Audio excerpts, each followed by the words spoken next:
Hello, I'm Samantha Shepard, the Executive Director for CCO Oregon.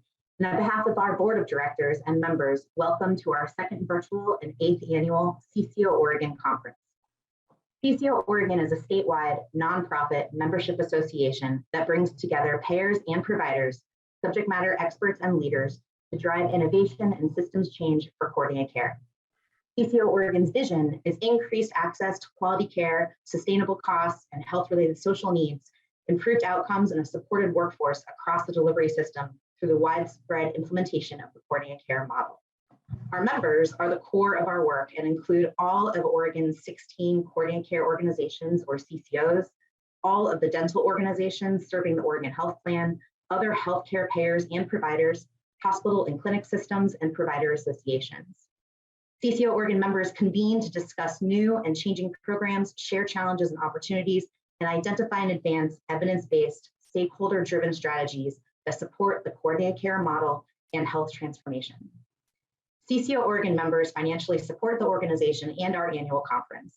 Thank you to all CCO Oregon members for your work, membership, and support of today's event. And thank you to our event sponsors. At the platinum level, we have Castlight. At the gold level, MedImpact, Iris Healthcare, and Linguava, who will be providing American Sign Language interpretation services today. At the silver level, Kaiser Permanente, Streamline Healthcare Solutions, Oregon Health Funders Collaborative, and Bridgeway Recovery. And our bronze level sponsors, Karandi Health Management Associates, and Karandi, excuse me.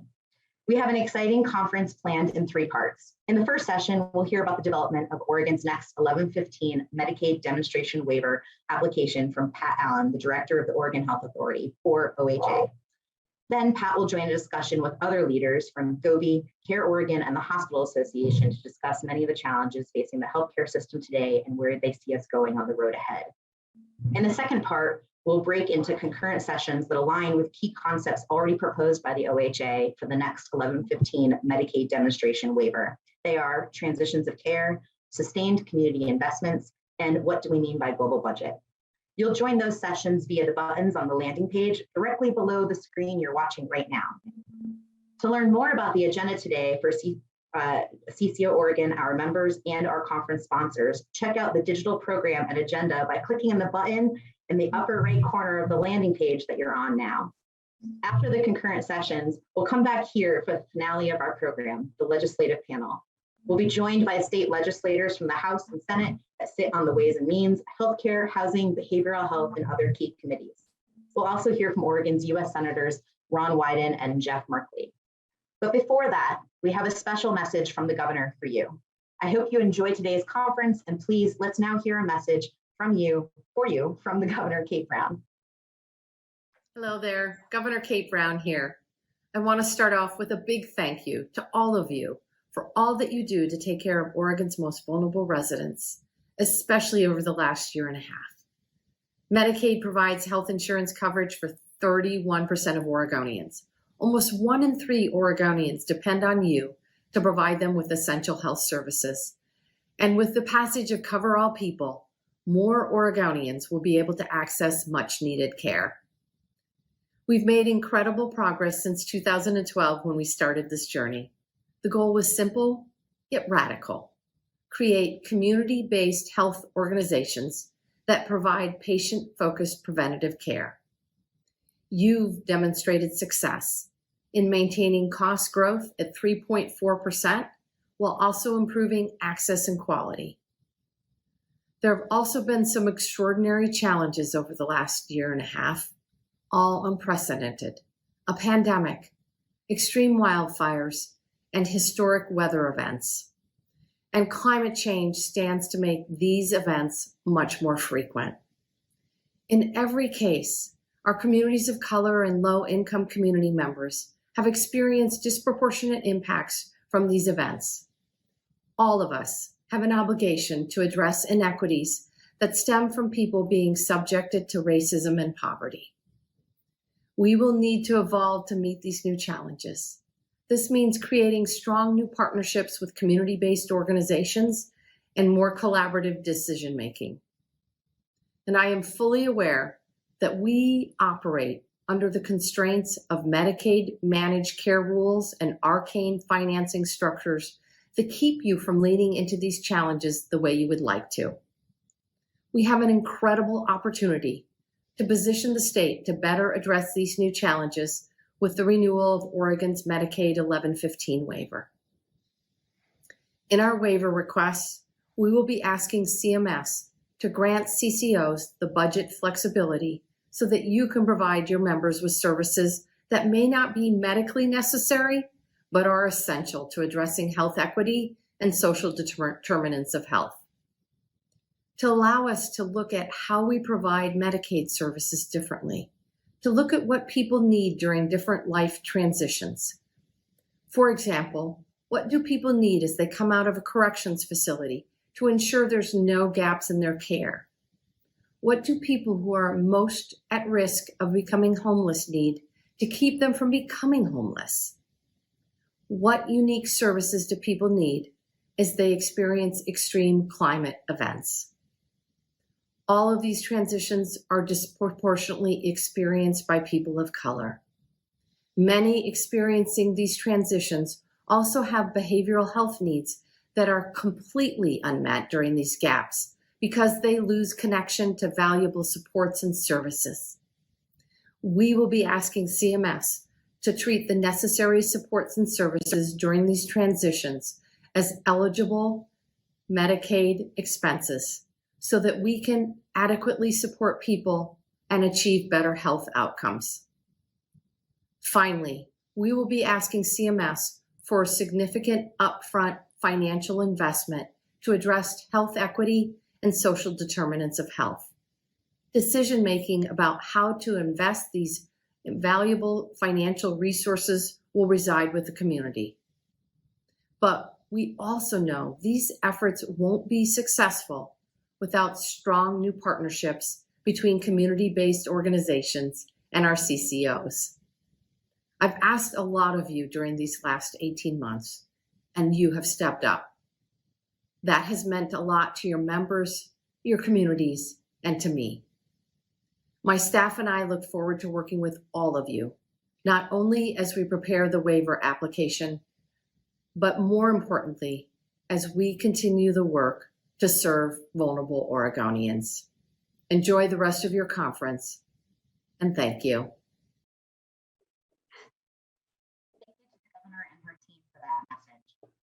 The Oregon Health Authority is preparing the application to renew Oregon's 1115 Medicaid demonstration waiver, which will guide many aspects of the Oregon Health Plan, Oregon's Medicaid program for the next 5 years.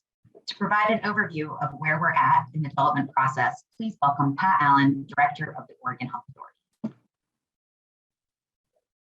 Thanks, Samantha. Happy to be here and happy to spend time talking about our waiver. Before I start that, though, I really do want to take a minute just to say thank you to all the members and supporters of CCO Oregon. This has been an incredible year and a half, going on 2 years, not just in terms of the pandemic, but when you think about wildfires and heat events and everything else that's been happening. We've really called particularly on CCOs and those who support delivering services to members of the Oregon Health Plan to do so much in so many ways that are so different from what we have traditionally been used to. And I really appreciate the really hard work that feels now like it has gone on so long in the spaces that we work in. And we really appreciate at OHA everyone's hard work and dedication. With that, let's go ahead and go to the slideshow and start talking about our 1115 waiver. This has been under development for a while. It's been a little bit of a morphing target as we have done policy development work. We've engaged with stakeholders, including CCOs, a number of times, and at each stage we have made sort of further refinement as we get closer to the actual application for the waiver, and that's really what I want to update you on today. Let's go to the next slide, please. So what we're going to really talk about is a little bit of an update on process and timeline. There have been some kind of changes at the margins. And then what I really want to do is go into how we have been refining the policy concepts, give you some ideas of some of the specifics that are really beginning to crystallize in that process. and talk through the implications of some of the specific asks. I'm also in some areas going to talk about things that are not really directly part of the waiver, but which relate to those policy concepts in terms of their complementary work that we will want to do at the same time, even if they're not necessarily part of the waiver. Let's go to the next slide, and then we can go ahead and skip over that to the next slide. So just quickly, you all understand better than most that the waiver is a recurring process. We've had a waiver going back to 1994. The one piece of that I want to call out about our waiver history is from that 1994 waiver, where we famously created the prioritized list of conditions and services as a means of broadening coverage. Broadening coverage, making sure everyone's got access to coverage has been a signature piece that's a through line through our whole effort. And it's not just access to coverage, it's access to care that comes with that coverage. And the other really important point to make is that if you think broadly of our health reform strategy in Oregon being access to coverage that gets you access to primary care that helps manage conditions upstream, that helps provide high quality care and drives down costs, that's a bipartisan strategy. There's not an alternative out there waiting for an outcome of election to replace that strategy. That's a consensus strategy in Oregon around broadly how we're going to approach healthcare, and that's a really precious commodity that's not necessarily common in a lot of other states. And I just wanted to draw a little bit of attention to that. Let's go to the next slide, please. So in terms of timeline, we've been working on this really since late 2020. We've established a vision. We've been reviewing public comment and conversations with folks. We've developed draft concepts, and we've been trying to kind of continuously engage with people, all while trying to deal with the pandemic and the wildfires and everything else that I've talked about. It's been hectic. But I think, have kind of tried to maintain focus and push through to get this work done through the process. Let's go to the next slide. So in terms of timeline, a little bit of revision. We're working to release the final concept papers and accept public comment. This will now be November, December that we're doing that process, with an application going into CMS in February. This is all shifted back by about a month, but still broadly kind of fall and early winter. The end point then is January 2023 with new CCO contracts.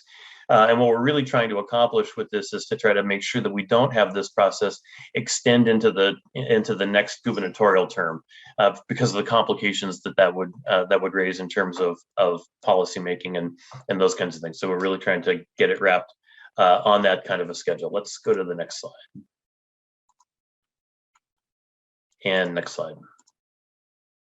So what I'm going to spend some time really is talking about the four policy areas that we're going to focus on, and I'll spend a little bit of time on some of the specifics of what we think are in each of these categories. But broadly, it's maximizing health plan coverage. We know that there are, as a percentage small, but as a number of people, significant numbers of people who are eligible for the health plan who are not on the health plan. We want to stabilize transitions to minimize disruptions in coverage. And you can think of the notion that coverage is not a seamless continuum, it's got gaps. And when people are in those gaps, it's painful for the people in the gaps, and it's expensive for the rest of us in the system to get them across that gap to the next segment of coverage. We want to encourage smart, flexible spending for health equity, and then talk about health equity, focused health equity investments. Let me go into each of those. Next slide. And I'll start with maximizing OHP coverage. Let's go to the next slide. So what we want to do, what we want to be able to do here is make sure that we've got people on OHP who need to be on OHP, who are eligible, and that we try to eliminate as much of the churn on and off the system, and particularly churning off the system people who are otherwise eligible. And so a couple of proposals that are specific to that are to have continuous enrollment for kids through their 6th birthday. so that we don't have back and forth with kids, and then basically 2-year continuous enrollment for everyone age 6 and up, including adults. This is a lesson that we've learned through the pandemic, that we're able to improve care, improve access, improve connectedness. All kinds of things come with people not bouncing back and forth off the system, often for reasons that don't have anything to do fundamentally with their eligibility. Next slide. Now, there are some complemented strategies to go with this. We're working on expedited enrollment linked to SNAP. The eligibility criteria are similar. And so what we want to be able to do is, if you qualify for SNAP, automatically qualify you for the Oregon Health Plan. We want to continue the self-attestation that we've been using during the pandemic for income. And we want to explore opportunities to stabilize coverage between the health plan and the marketplace. This is part of the strategy of bringing the marketplace back into OHA, so that we can do a better job of coordinating how people move from one coverage area to the next. If we do it right, people can move, people who are no longer qualified for the health plan, but are qualified for highly subsidized silver plans in the marketplace, should be able to get to that coverage with a lot less disruption than currently occurs. And that's one of our focus areas. Next slide. So let's talk about stabilizing transitions. What we want to do is focus on improving how transitions that members experience can be improved, so that the things that are the most destabilizing can be worked out of the system. We want to support populations to move across the settings, the systems, life phases, the various providers, and the insurers. And if you think about it, in a market like Oregon, a lot of times we're transitioning from the same underlying organization that's coordinating care, that's providing insurance coverage, the same providers, but we do it in a way that disrupts a lot of that care. And prescription drugs is a good example. Someone getting out of the state hospital, transitioning to a jail setting because they're on an aid and assist commitment, and then ultimately leaving the criminal justice system, transitioning out, can end up with huge disruptions in important antipsychotic medications. Next slide. So what we want to be able to do is are 3 things. We want Medicaid coverage for transitions out of the criminal justice system and the state hospital, what I was just talking about. We want to be able to assure that those don't become sort of highly destabilizing transitions that compound the mental health challenges that we have around the community now, and kind of build this pipeline. We want social determinants of health services to be in benefit packages, and we want to expand services provided by traditional health workers and peer-based services. The idea, again, is to take these services aimed at transitions and be able to improve them. We want to expand covered services that are aimed and targeted at populations that get caught in these coverage and transition gaps, and try to see if we can make that system work better. Next slide. Then what we want to do is talk about smart, flexible spending for health equity. Specifically, we want flexibility for how managed care capitation rates are typically established, and potentially elements of actuarial soundness. What we're really talking about here is global budgets. We're trying to kind of refine the way we talk about global budgets in ways that freak people out, less than just saying we want to get rid of actuarial soundness and have true global budgets. So what we want to be able to do is have value-based global budgets that will better drive investments in health equity, incentivize spending on health-related services, and be developed to cover all reasonable appropriate costs of running a CCO program, while increasing at a predictable growth rate in line with the state's cost growth target. Let's go to the next slide and look at some of the details.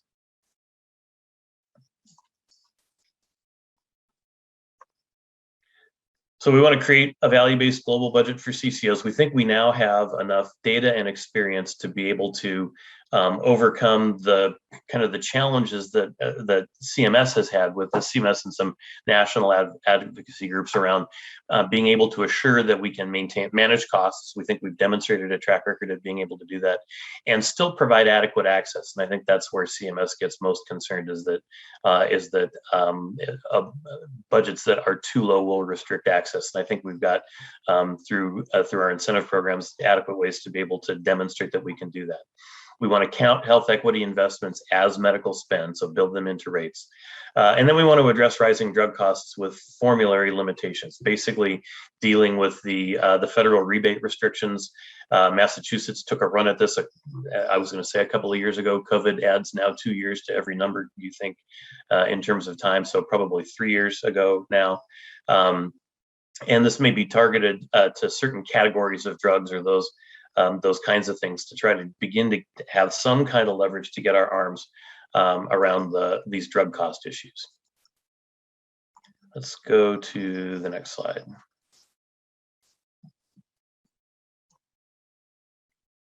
So as I was indicating earlier, we've got a really good quality measurement and incentive system, and we've been able to really drive significant improvements in care quality through that system.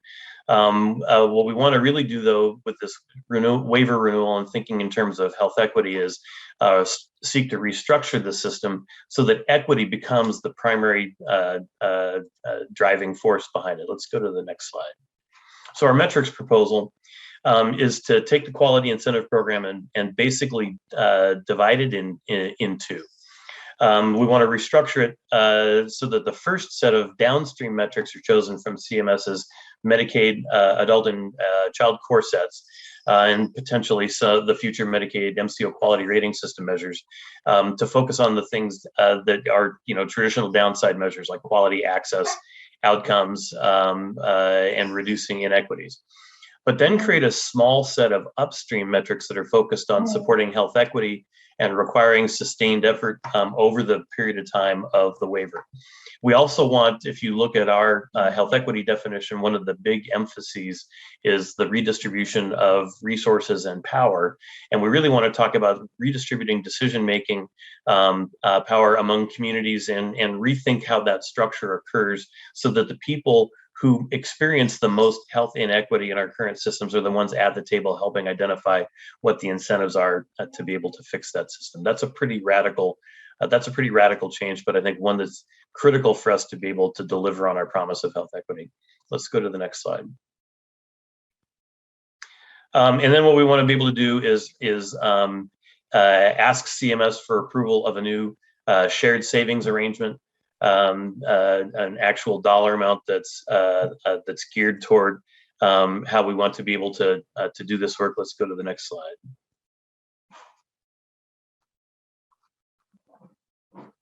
This is sort of kind of an evolution from, I think, what was a equity zones proposal that is really no longer what we're talking about. Really, it's investment community-wide or statewide to be able to invest savings through health reform toward communities to improve social, economic, and physical environment, and focus on large-scale investments that are targeted toward eliminating health inequities. Let's go to the next slide. And so you see here that the two specifics that would be in the proposal would be to request upfront investment in that statewide infrastructure, and then 3% of global budgets being directed toward equity investments, including new decision-making collaboratives. This is House Bill 3353. So that, I think, gives you a general sense of we can go ahead to the last slide, I think. That gives you a general sense of, I think, where we want to try to go with these investments and with this strategy for the waiver. Again, complementary strategies are a really important piece of this. I've gotten used to telling legislators particularly that the waiver is not magic and it doesn't by itself make money appear out of thin air or those kinds of things, but that the waiver is an important tool for us to be able to manage the direction of the system and continue to make improvements and really to direct the system to focus on our goal of eliminating health inequities in Oregon by 2030. With that, happy to jump into the panel. Thank you, Pat. Thank you, Pat, so much for that presentation and overview. We'll be back to Pat in just a minute as he joins the Health Leaders panel. Before that, we want to say thank you to everyone working across coordinated care and the health delivery system at this critical time. Thank you for your work and your stamina. The past almost 2 years have strained every part of the healthcare and social services system. The problems we knew were there have been further highlighted and new challenges have arisen. Health inequities, houselessness, workforce recruitment and retention, residential and placement capacity have all become harder. CCO Oregon has continued to organize our members across this time. We currently facilitate work groups and collaborative discussions that engage all 16 CCOs, contracted provider and community-based partners, and other key stakeholders focused on behavioral health, health equity programs, contracts and deliverables, oral health, pharmacy, the 1115 waiver, and government affairs. You can learn more about CCO Oregon at ccooregon.org. Our first panel represents our membership well and will get into many of the challenges I mentioned. To facilitate the Health Leaders panel, please welcome Jeremiah Rigsby, Chief of Staff for Care Oregon. Thanks, Samantha, and hi, everybody. I'm Jeremiah Rigsby, Chief of Staff at Care Oregon. We've got a great panel ahead of us and a great conversation to have. So I'll get going with some introductions. We already heard from Pat. I think you all know who Director Allen is. And so we will start with introductions and 2 minutes from each one to introduce themselves and to state what their current top priority is. So let's start with Becky Holtberg, who's the Chief Executive Officer of the Oregon Association of Hospitals and Health Systems. Good morning, everyone, and really want to thank CCO Oregon for the invitation to join you today to participate in the panel. Again, I'm Becky Holtberg, the President and CEO of the Oregon Association of Hospitals and Health Systems. It's always kind of dangerous to ask for one priority. That kind of prioritization in these times is a real challenge. And so I'll cheat a little and give you two. I think the first priority, and it's a short-term priority, but also a longer-term priority, has to be workforce. I know we're going to talk a little bit more about workforce, I think, on this panel. But as this COVID-19 wave subsides, we are in a precarious position. We have significant unmet need in the community because of all of the deferred care as a result of hospitals that are overflowing. We're going to have to dig out of that backlog and meet that need in a community with a workforce shortage unlike any, really, I think, in our generation. So as we think about this, we are dealing with a workforce that is stressed. They are tired. They're seeing sicker patients, extreme workload, and a lot of unnecessary deaths, which is very demoralizing. And what concerns us is that nationally, about 30% of healthcare workers are saying they're thinking of leaving the profession. So clearly, that has to be our short-term priority, and we'll talk a little bit more about that. Longer term, the big sticky issues of healthcare sustainability and how we create payment systems that align incentives and that reward value. So I think the immediacy of things like workforce are really going to overshadow that conversation, but at some point we're going to have to return to those important things. Thank you, Becky. Let's move to Karen Wheeler, who's the Chief Executive Officer of GOBI. Good morning, everyone, and thank you for inviting me to be on this panel. I really appreciate it, CCO Oregon. I am the CEO for Greater Oregon Behavioral Health Incorporated, and GOBI is a partner with Moda Health and other health systems in Eastern Oregon, and a part owner of EOCCO, Eastern Oregon CCO. I am also the tribal liaison for Eastern Oregon CCO. And like the previous speaker, I want to helicopter up a little bit, but my priorities do incorporate workforce development for sure, but my top priority is performing under the CCO contract, especially for Exhibit B, K, and M. And I also, we also have some real serious priorities around diversity, equity, and inclusion for both internally at GOBI and our system. So those are my two top priorities. Thank you. Thank you, Karen. And finally, let's hear from Alyssa Franzen, who's the Chief Dental Officer at Care Oregon. Good morning. Thank you for inviting me. Alyssa Franzen. I am the Chief Dental Officer at Care Oregon, and I support Oregon Dental, as well as our oral health strategy for Columbia Pacific CCO and Jackson Care Connect. I would echo the workforce comments as being the kind of anchoring priority right now, and how does workforce lead to network stability and access for the people of Oregon. And I know we're going to get more into that topic in a little bit, but I think that becomes a key factor. And then how do we re-engage the people of Oregon and members and patients back into oral health care? That has been its own challenge before the pandemic. And I think as we move forward, creating that those access points as well as how do we invite people back in? So thanks for having me. Thanks. And as you heard, I think everyone's priority is around workforce and infrastructure is where we are going to start the conversation today. And Becky, wanting to start with you, you had very much touched on, I think, in depth, a lot of the issues that in workforce challenges that we are seeing. And as others have said, we owe a huge thank you to Oregonians that are working in hospitals and urgent care throughout the pandemic. We know folks are tired, and we know folks have been stretched thin.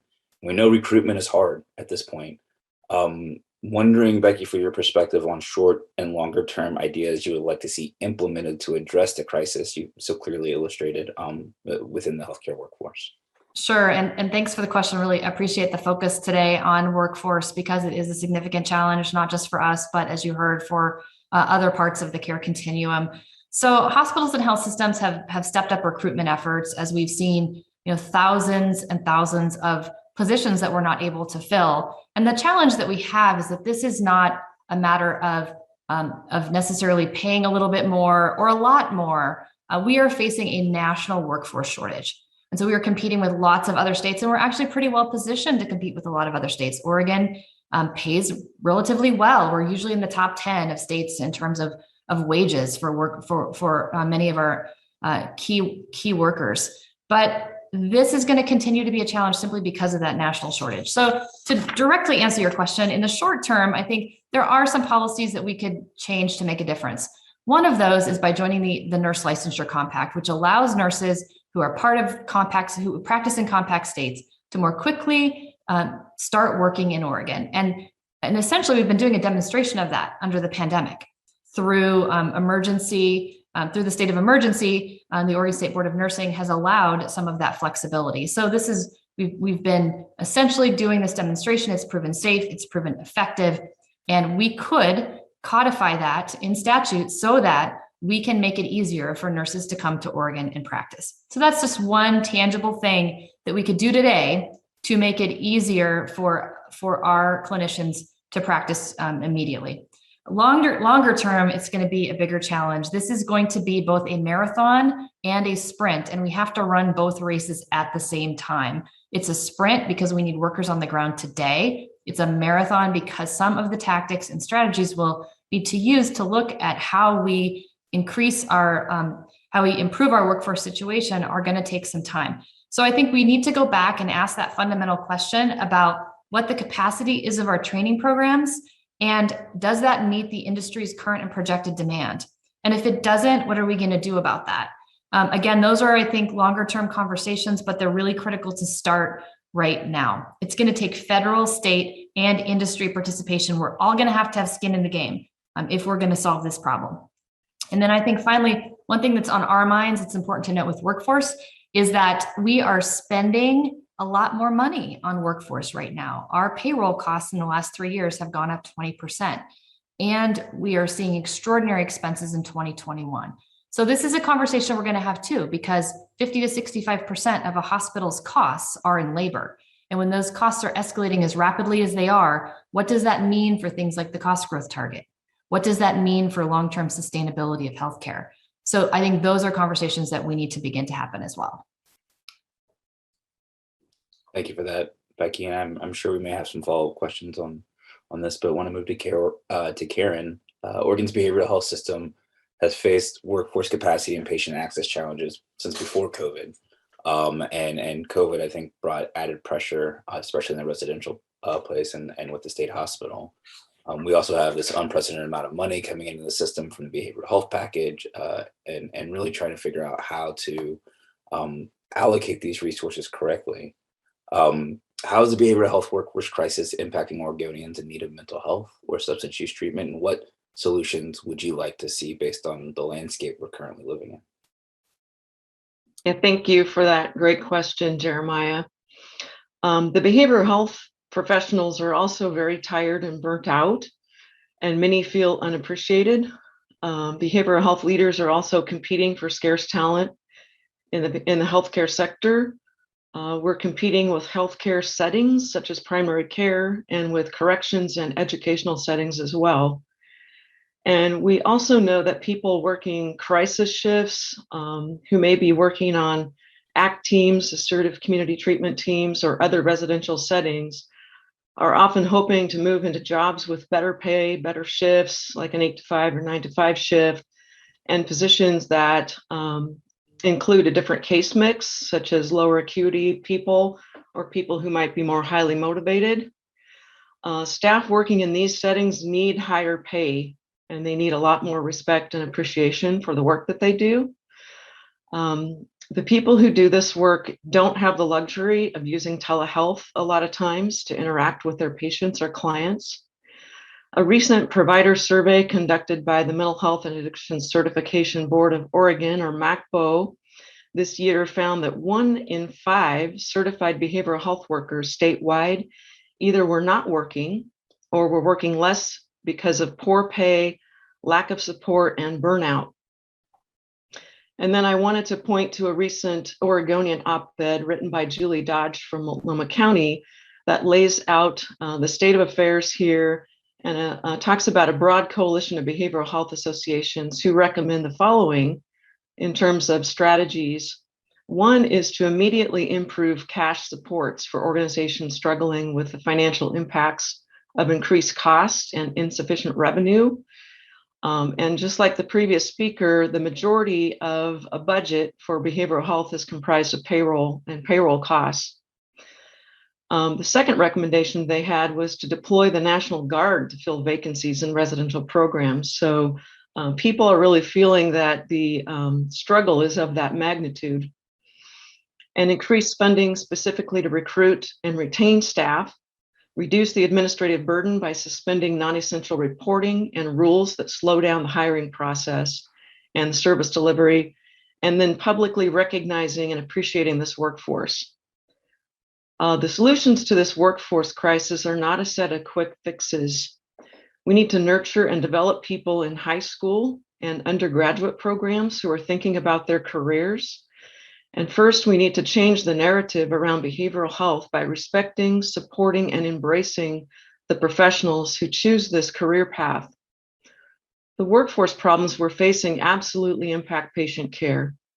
We interviewed a group of mental health consumers for insight as we developed our comprehensive behavioral health plan deliverable for the CCO.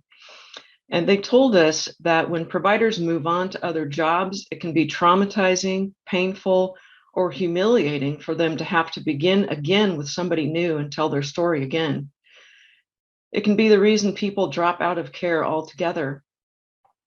Staff shortages directly impact providers' ability to meet contract requirements, especially in the areas of mobile crisis response and evidence-based practices like ACT, supported employment, wraparound, and ESA.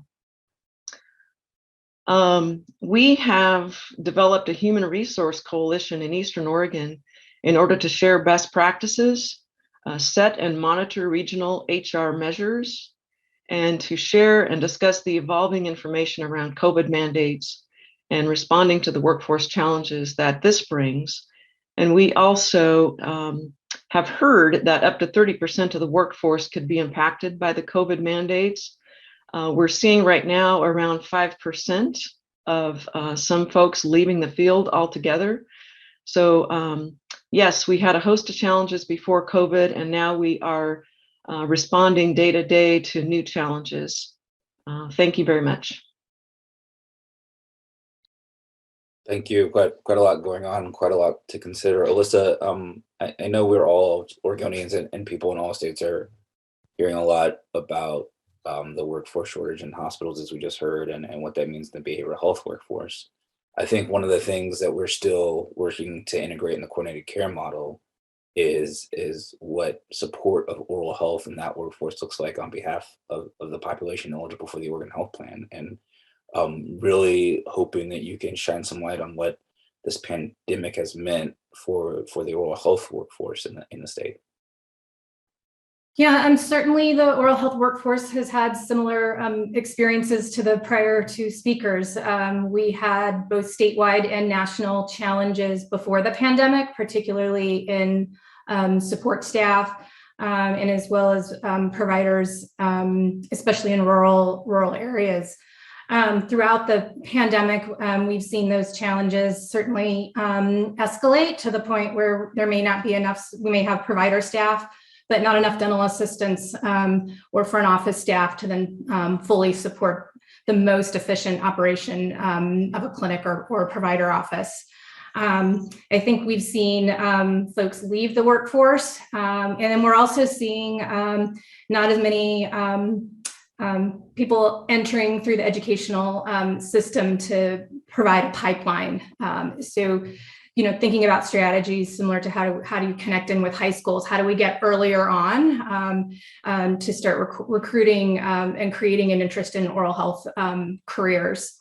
We're also seeing a handful of opportunities where unskilled workforce and doing a lot of on-the-job training. There can be barriers within radiology certification, as you get into some of the technical details. And I think the compensation, we're starting to see more of signing bonuses and those types of things for dental assistants. So definitely constrained. And then how does that translate into challenges in creating access and opportunities for care? Or do we even start to see small number of offices that are ceasing to operate, where there's just not enough staff to continue to operate? So, we really do strive to recruit workforce that's representative of the population that we're trying to serve. And so I think that has added some additional challenges on how do we not have just any workforce, but also a workforce that's representative and best prepared to meet the needs of our patients. Thanks for that, Alyssa. And kind of tying a bow, I think, on a little bit of the workforce topic, though I think it's going to permeate this entire conversation.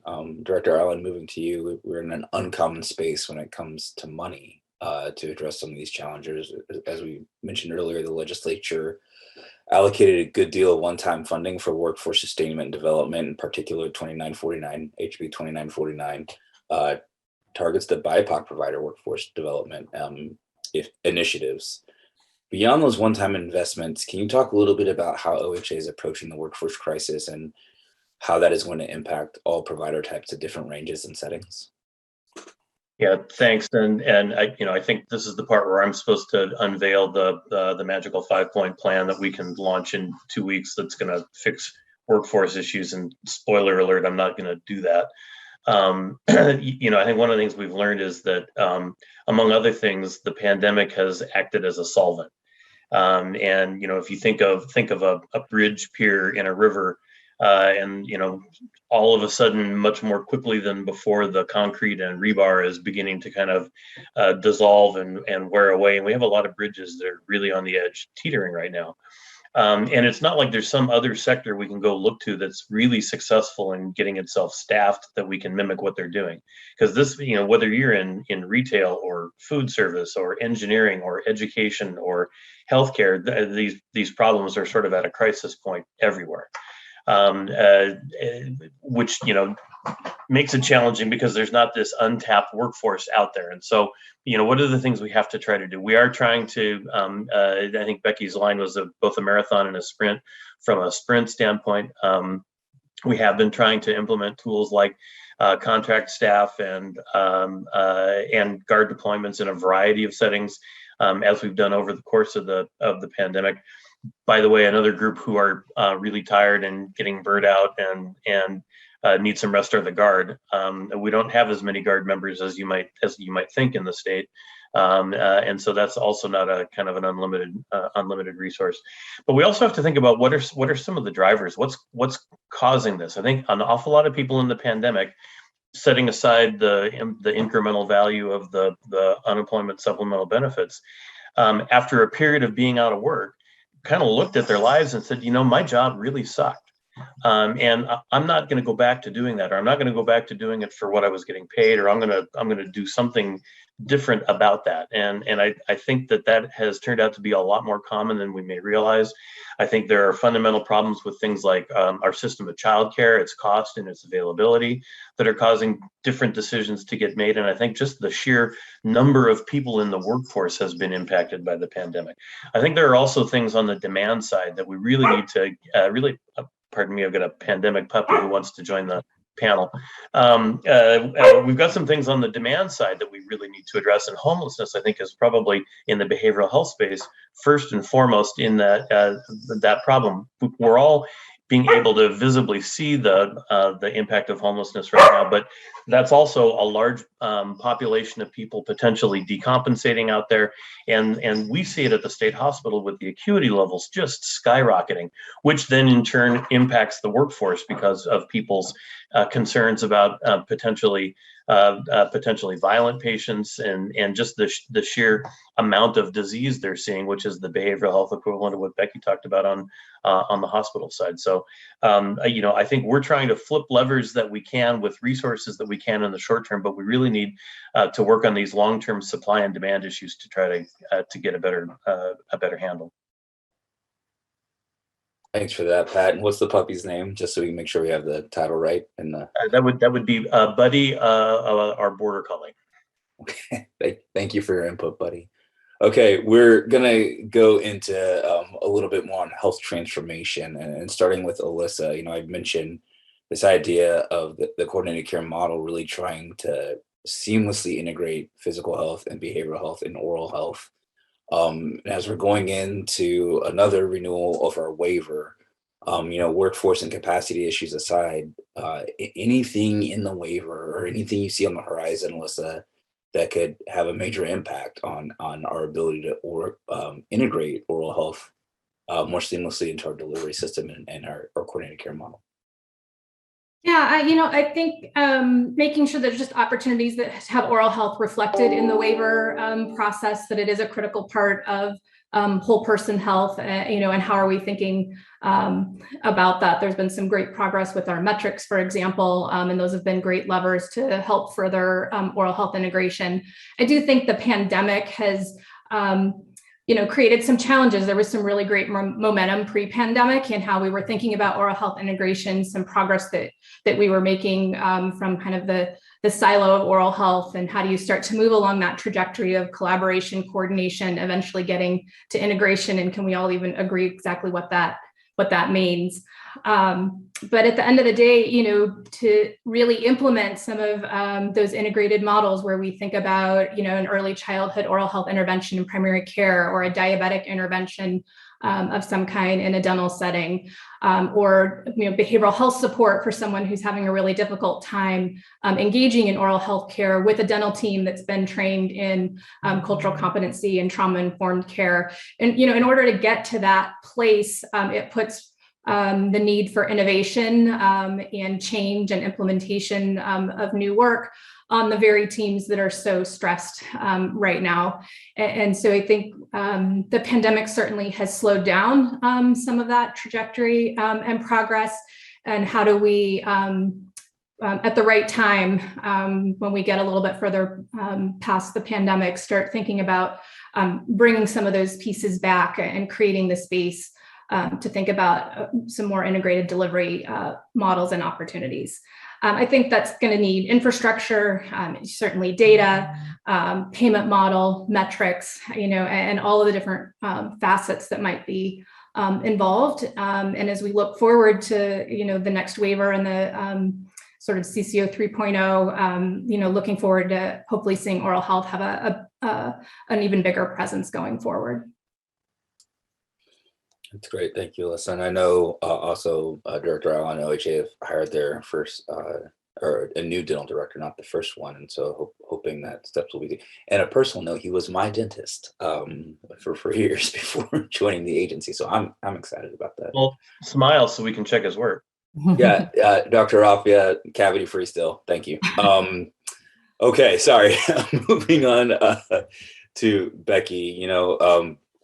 We talked a little bit about behavioral health system shortages, and as Karen mentioned earlier, those shortages are real and felt in different ways. I know it's also very hard to legislate how that workforce feels and the feeling of being burnt down and exhausted and stretched thin, and how you solve that is very difficult. But I want to kind of also talk about your experience within your membership in your hospitals about how homelessness and houselessness has a direct impact on hospitals and emergency departments. How are hospitals partnering with community-based organizations and provider groups and CCOs to address those challenges?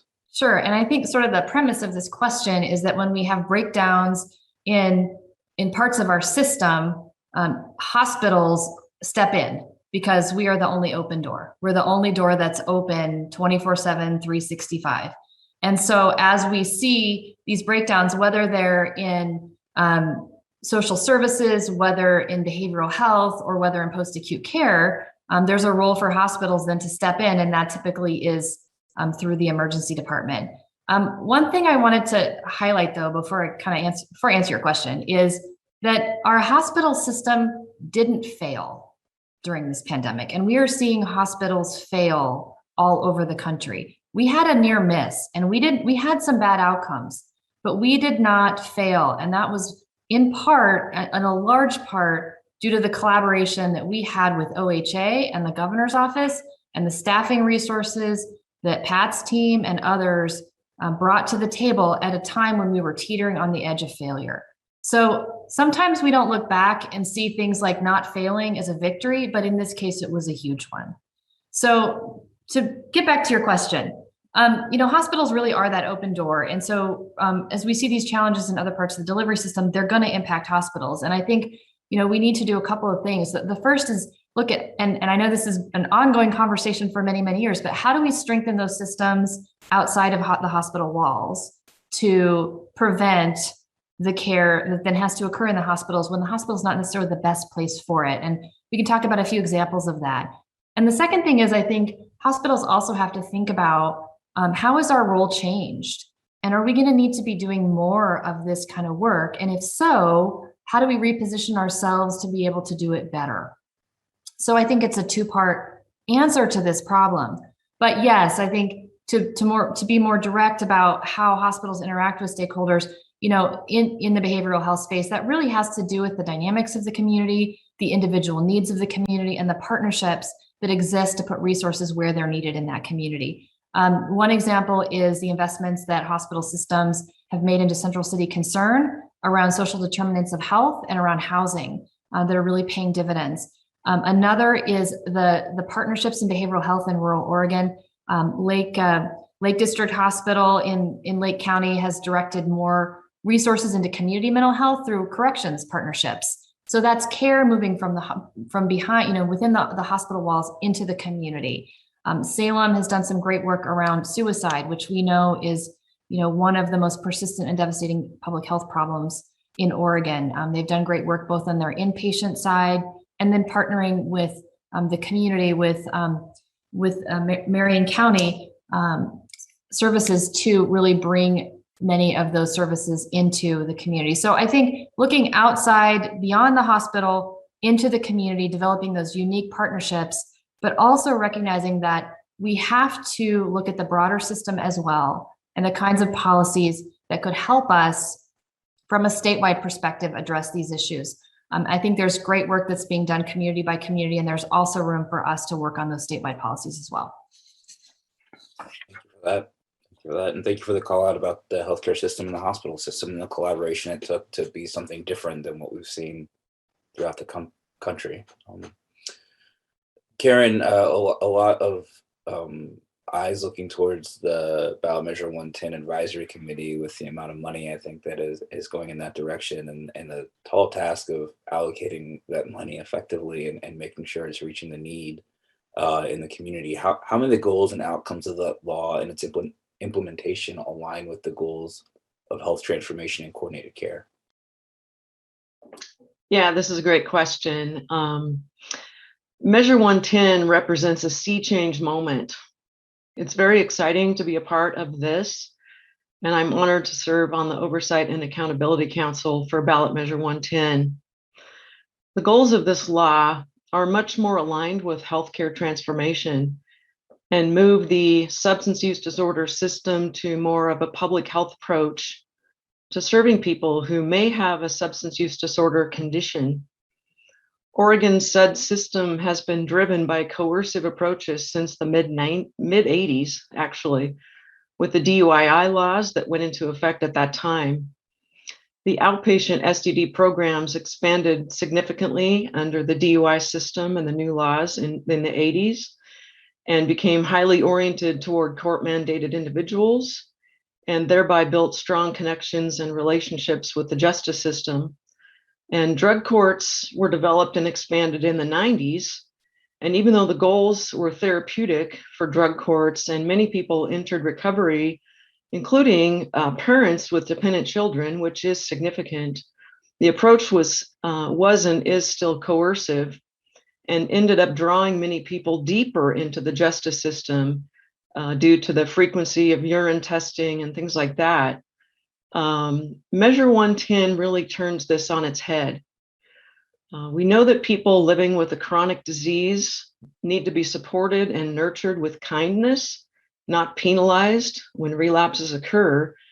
Compliance with provider recommended disease management approaches are similar when we look at people with serious SUD conditions compared to people who have cardiovascular disease, diabetes, and asthma, for instance.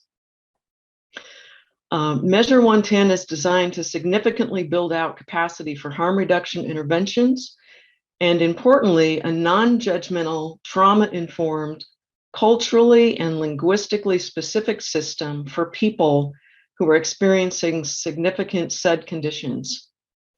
The vision of Measure 110 is very aligned with the SUD waiver amendment that's currently being implemented by OHA and the goals for the new 1115 waiver. The SUD waiver contemplates increased utilization of peers throughout the full continuum of services, including pre-treatment and engagement. Measure 110 is a vehicle for reimbursing peer-run organizations, which was not approved by CMS under the SUD waiver amendment. And my sincere hope is that Measure 110 and the SUD waiver amendment complement one another, and that Medicaid-funded organizations coordinate well with organizations who participate in the Measure 110 funding.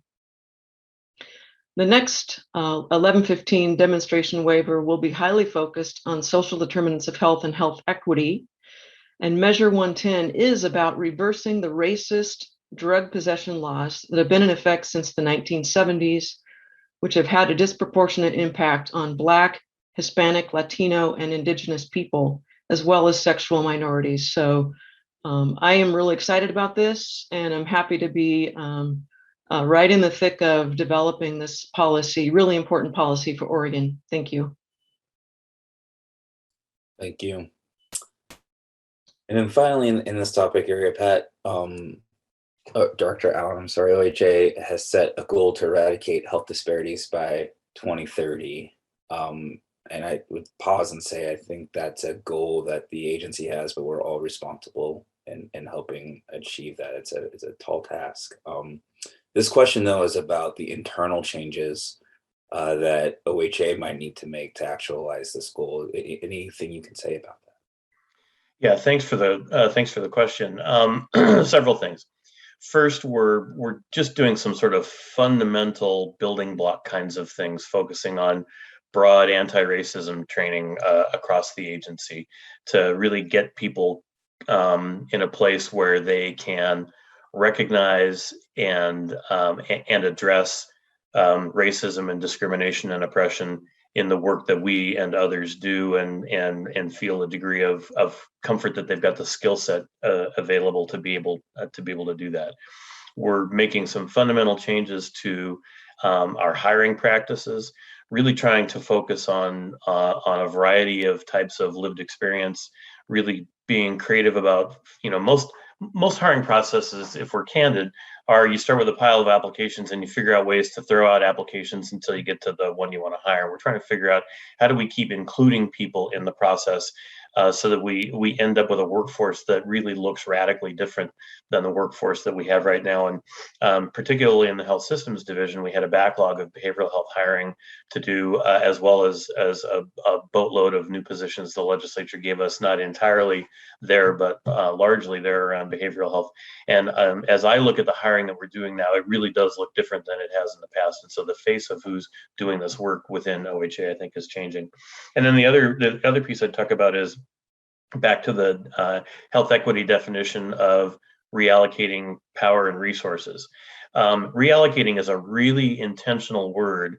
And if you in your head hear that and you think power sharing, you're doing it wrong, because that still implies that it's your power and that you're letting somebody else borrow it or use it or have some of it. And what we really need to talk about is how power actually happens completely differently. I think Karen maybe has seen a little bit of it in the Measure 110 Advisory Committee process.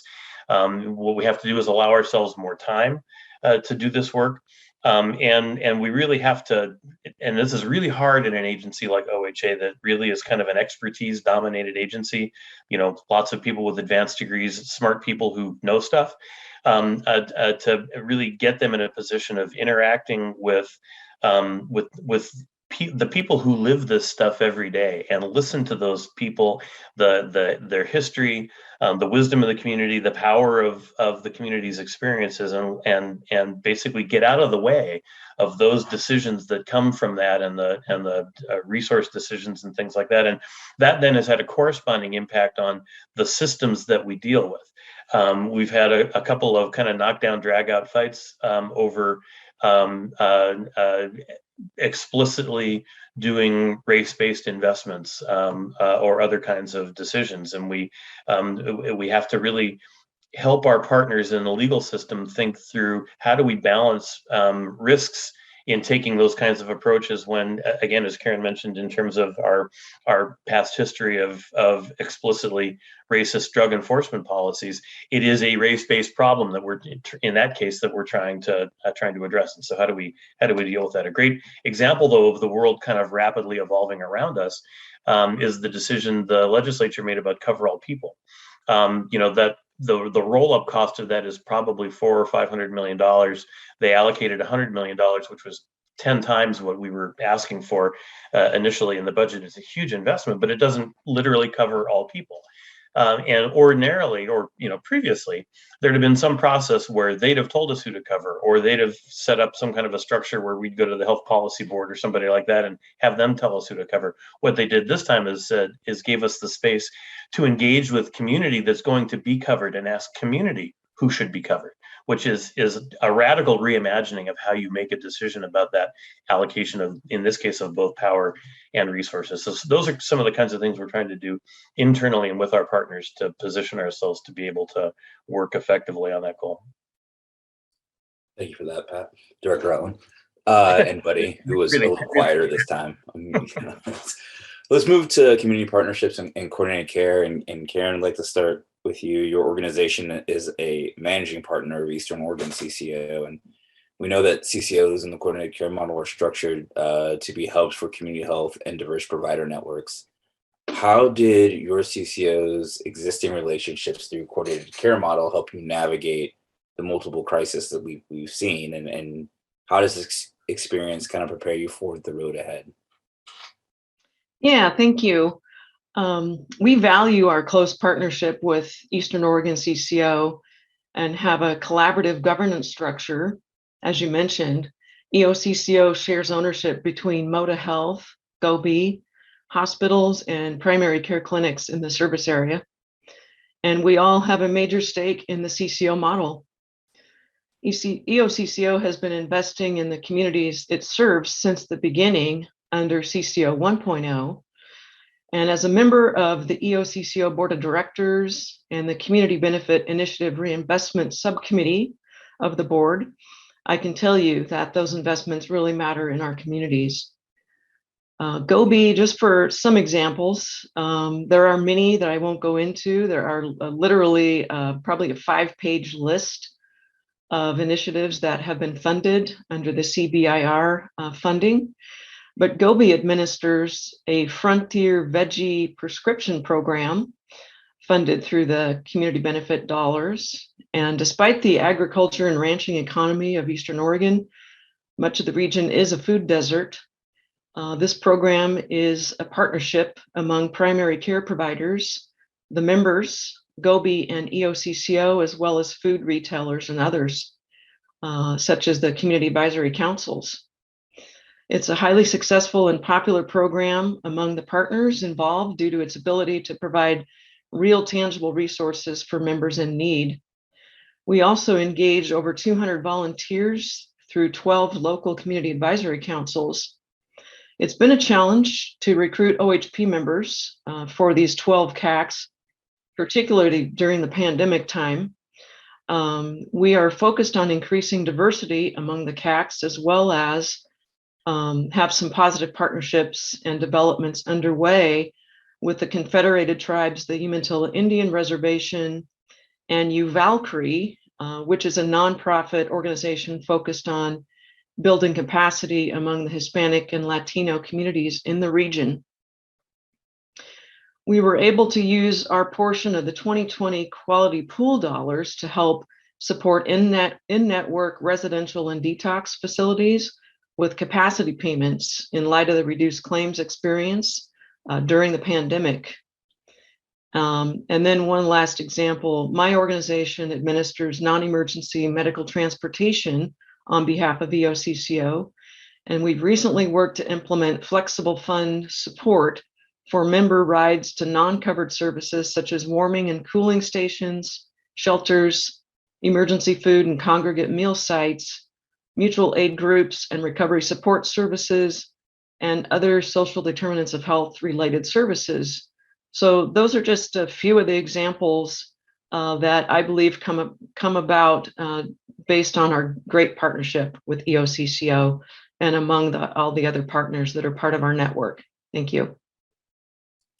Thank you. And for panelists, I may skip around a little bit. We have about 10 to 15 minutes left. So I may choose some questions here and there, just a heads up. But Alyssa, kind of sticking with the place that we are in the coordinated care model and in the community, Care Oregon has a unique role in that we both play the role of a DCO, but also have coordinated care organizations. And so you see the different sides of providing the healthcare services and getting the provider network in order, but also the payer perspective and what that means in the coordinated care model. Do you have any thoughts based on what you've seen in CCO 1.0 and 2.0, and as we start talking about 3.0, about what that looks like and what can happen to kind of bring those sides together and keep us working productively or even optimize how this work happens?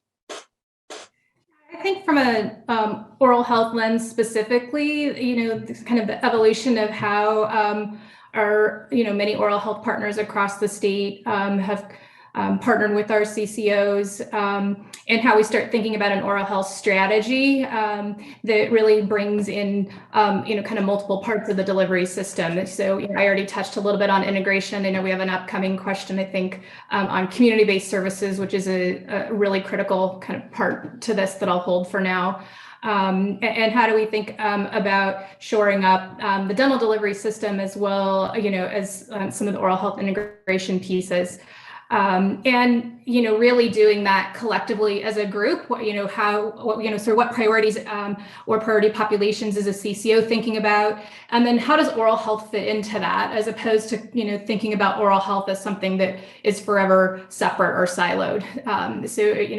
I think we're starting to really reorient strategically on how do we bring an oral health component into work that maybe we're already doing, and then across multiple sectors or multiple parts of the delivery system.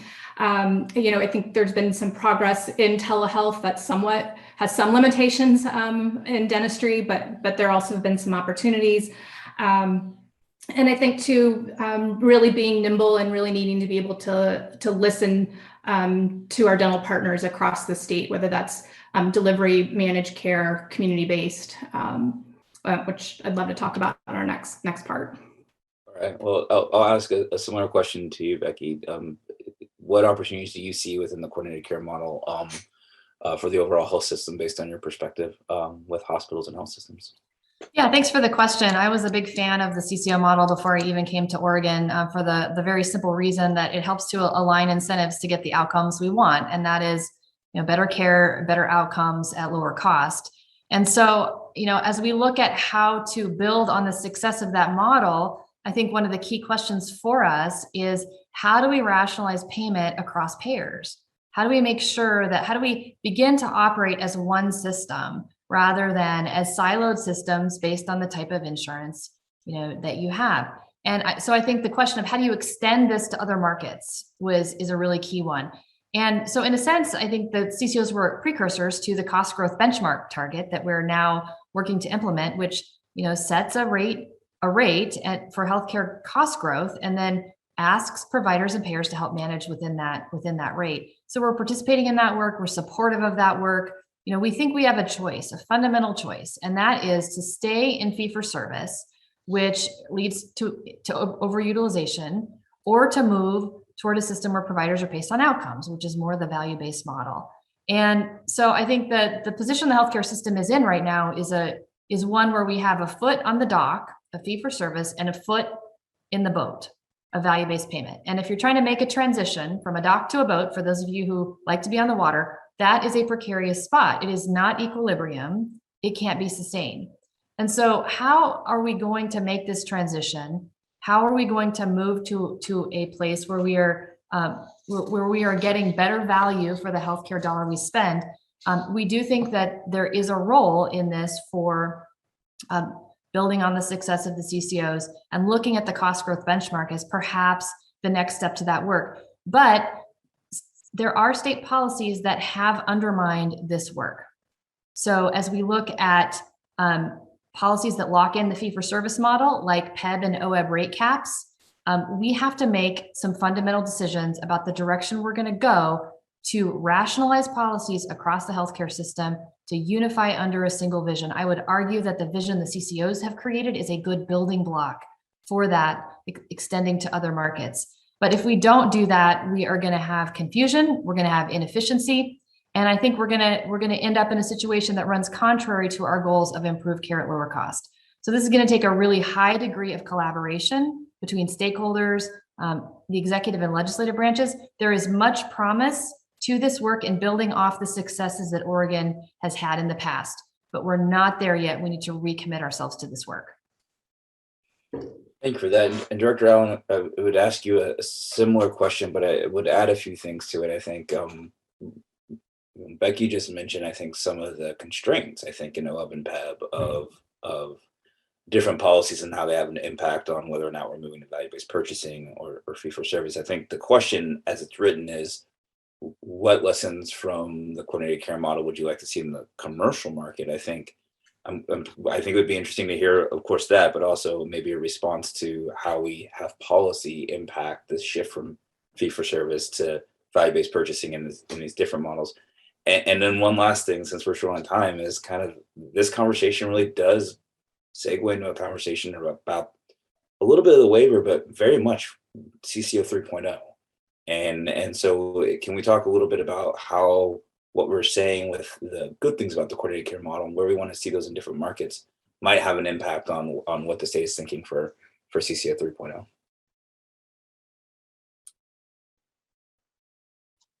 Yeah, and maybe with just an exception or two, Becky gave my answer.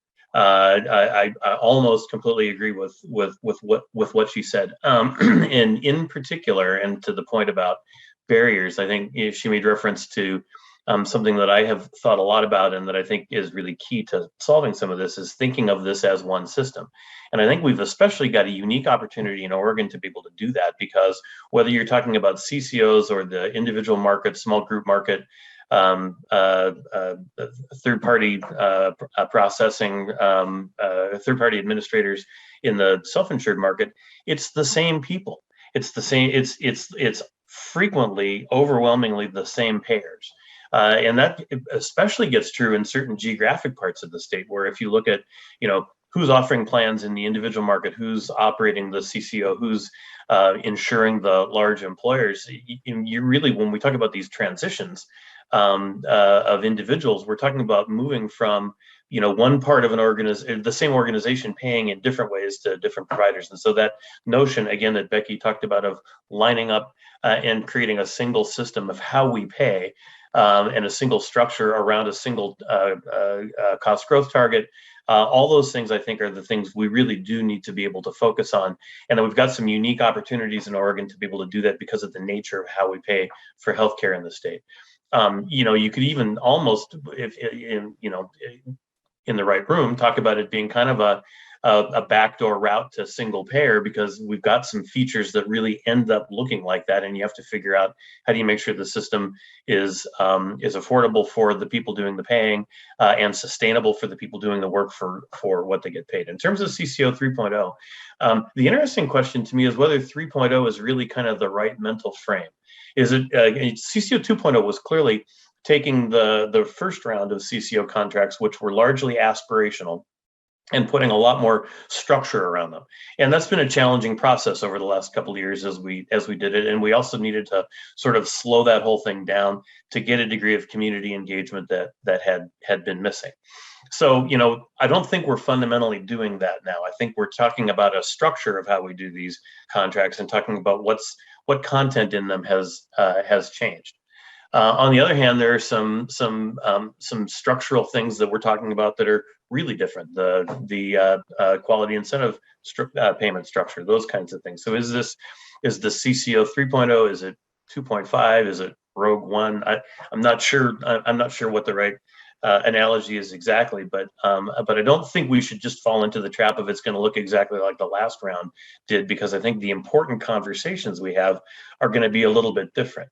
That said, I think it's going to be deeply involved with the Health Policy Board. I think we'll come out with similarly a set of, whether it's 48 or whatever it was last time, or some smaller number of discrete, here are the things that are going to change. I think something broadly like that. I think we will need a round of community engagement that we now know how to do better and more authentically to be able to get to that place.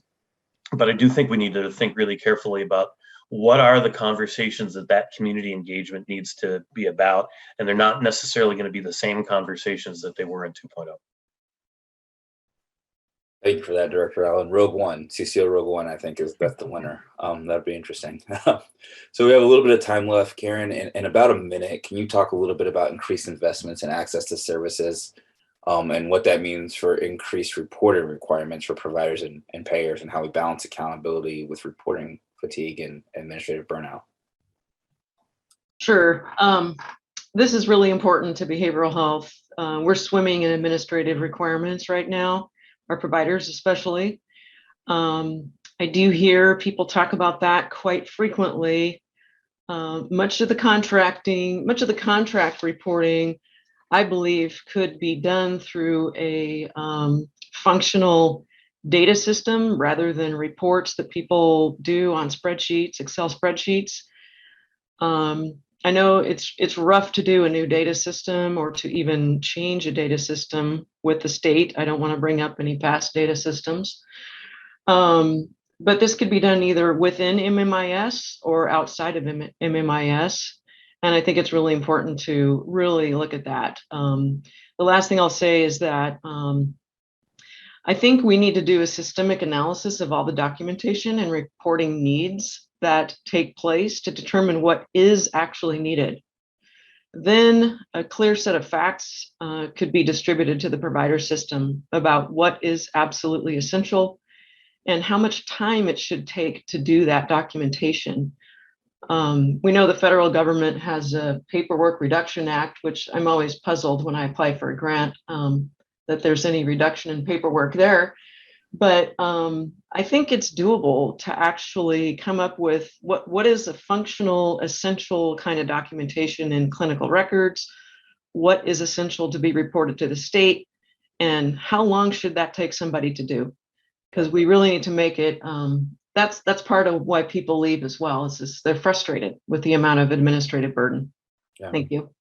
Thank you, Karen. And quickly, Alyssa, maybe ending on this on a high note, talk about the potential of partnerships in the community, especially for oral health around school-based health programs and what that means for our kids and what's possible there and how could these things be furthered? Yeah, I mean, there's a long history of prevention services, oral health services being delivered at school. There's been a lot of development in that system over the last couple of years. And I think there's a lot of opportunities to continue to look at how do we make those sustainable programs that are also plugged into the larger dental health care and overall healthcare system. And so how do we look at making sure that kids that are identified with significant needs, how do you make that transition from a population health-based program into supporting the individual needs of individual kids that are high risk, and that's really going to evolve the payment model and the engagement with schools. I think the big opportunity right now is really forming those partnerships with schools and school districts. A lot of those currently are at individuals within a school. And so how do we think about that as part of an extension of the public health and population health part of our work? And there's also going to be oral health education becoming part of health curriculum through a recent bill that was passed. So I think thinking about those and growing them from being bigger than individual community-based programs, which are critical, and then how do those smaller programs get the overarching support and connection into the system? All right. Well, thank you for that, Alyssa, and thank you to all of our panelists for this wonderful conversation. Really appreciate your time. I am told by Samantha that we have a break now until 10:25, so I want you all to go and enjoy your break, and thank you again. Welcome back. We'll be breaking into concurrent sessions soon, but first, let's hear a few words from UN Senator Jeff Merkley. Senator Jeff Merkley here. On behalf of Oregonians everywhere, thank you for all the incredible work that each and every one of you has done since this organization was formed about a decade ago. Since 2012, you have collaborated to innovate how healthcare is delivered throughout Oregon. You've worked to look ahead and prepare for the future, explored cutting-edge solutions, driven much needed and long overdue change in healthcare systems. And thank you as well for everything you have done over the last year and a half, and everything you're continuing to do today as our state and our people grapple with these dark and difficult days of the COVID-19 pandemic.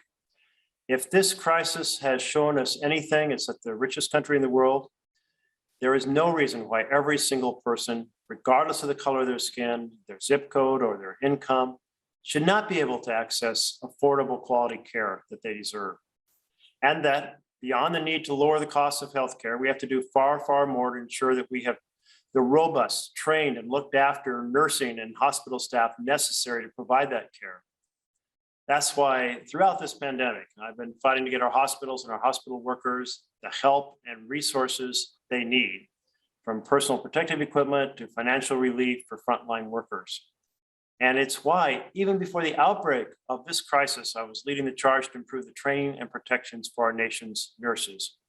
Because as the husband of a nurse, I know just how critical these men and women are to the success of our healthcare system and the health of the people they care for. That's why I fought for things like the Nurse Overtime and Patient Safety Act to lay out limits on when nurses can and cannot be asked to work mandatory overtime. The removal of barriers that prevent advanced practice registered nurses from practicing to the full extent of their education and their training. And expanding federal student loan forgiveness, scholarships, and incentives for nurse educators. And I can tell you this, support for our frontline healthcare workers is more important now than ever before.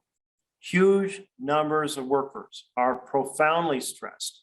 They're on the verge of physical and emotional exhaustion, and therefore taking fewer shifts or retiring completely. And the resurgence of the Delta variant has now refilled our intensive care units and replaced other needed care and surgeries. And it's magnifying the stress on our healthcare workers all over again. Like all of you, I believe that healthcare is a basic right, not a privilege for the few who can afford it. So we have a lot of work to do. We need universal coverage. We need to lower costs. We need to treat not just the physical symptoms of a disease, but the larger social causes of it. We need to increase training and education to expand the supply of nurses and physician's assistants and other healthcare technicians. We need to better support our stressed out frontline healthcare workers. That's what I'm fighting for each and every day, and I know you are as well. So thank you for your leadership and for all that you do for our fellow Oregonians, whether it's in the middle of a historic crisis or just a regular day. I hope that you all enjoy the rest of your conference. I look forward to working with you to improve healthcare in the days, weeks, months, years to come. Thank you. Thank you to Senator Markley and his team for that message. Next up, we're heading into concurrent sessions. There are 3 concurrent sessions related to concepts OHA has identified for the 1115 Medicaid demonstration waiver renewal. They are community investments, what do we mean by global budgets, and transitions of care. To see the speakers for each, check out the program agenda by clicking in the upper right-hand corner of the landing page, right above this screen up to the right.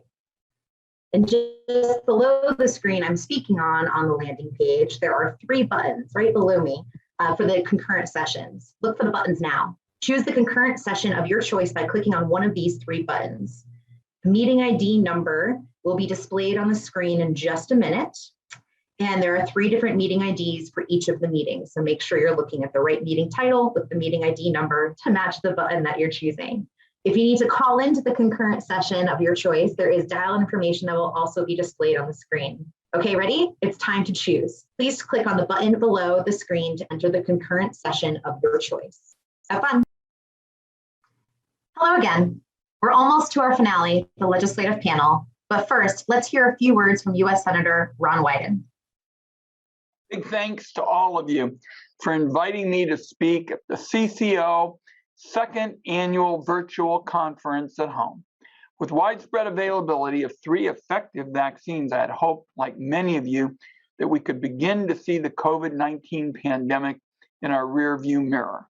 Unfortunately, it's become clear that COVID-19 variants are going to be part of our lives for a number of days ahead, which only makes the work done by Oregon's CCOs more crucial. Oregon's coordinated care model is leading the way in patient-centered quality care. Particularly, your investment in health has gone above and beyond to make sure that that care would be accessible and safe to all. Your commitment to community participation and vaccination has been crucial to the progress made in actually getting the vaccination into arms. And I'm grateful for the collaboration as my team works with many of you to procure air conditioners for Oregonians who are trying to weather this summer's heat domes. And for example, the 116-degree heat that we saw right outside our front door in Southeast Portland. I hope that and know that you'll continue to innovate to serve the Oregonians who need it most. Oregon and other states need more resources to keep patients, providers, and communities safe. That's why, as chairman of the Senate Finance Committee, I'm making a special push for increased Medicaid funding for providers who serve the very most vulnerable patients. Thanks, everybody, for the good work you're doing, and have a productive conference. Hey, everyone, and thank you for joining us for the last panel of the day. Really excited for the group that we have with us here of our elected officials. Really excited today to have us for till about 1 o'clock today. Thank you, Senator, for joining us as well. So first off, we're going to do a quick little round table of introductions. I know many of you on our Zoom today know who they are, but let's give each one of them a quick minute or two to introduce themselves and talk about a priority for the 22 session. I'm just going to do a round robin here to let them do that, and I'll start with my left with Senator Patterson. Well, good morning, and it's nice to see you all, and hello to everyone who is watching the panel. I'm Deb Patterson, State Senator from Senate District 10, and hello to my fellow colleagues in the legislature this morning. It's good to see you. I was elected in 2020, so this last term, long session was my first. I was really honored to serve with Senator Manning on his Veterans Affairs and Emergency Preparedness Committee. Good morning, Senator Manning. I also served on wildfire recovery and natural resources, housing with Senator Jama at the chair, and I was really honored to be receive the gavel of the Senate Healthcare Committee, where we worked hard on trying to make pharmaceuticals more affordable. Senator Manning was on that as well, and I know he'll talk more about the priorities he's got going on there. Representative Prusak is the chair of the Health Care, the House Healthcare Committee, and we worked closely together on many initiatives, and you'll be hearing more from her. So, just my priority, just to keep working on making healthcare more affordable for people and keeping drug prices down. Big part of that. And housing, we've got to get more affordable housing, because if people are sleeping on the streets, they can't be healthy either. So I know that's not specifically a health issue, although we know it all is. And long-term care. You saw the front page of the paper in the Oregonian yesterday.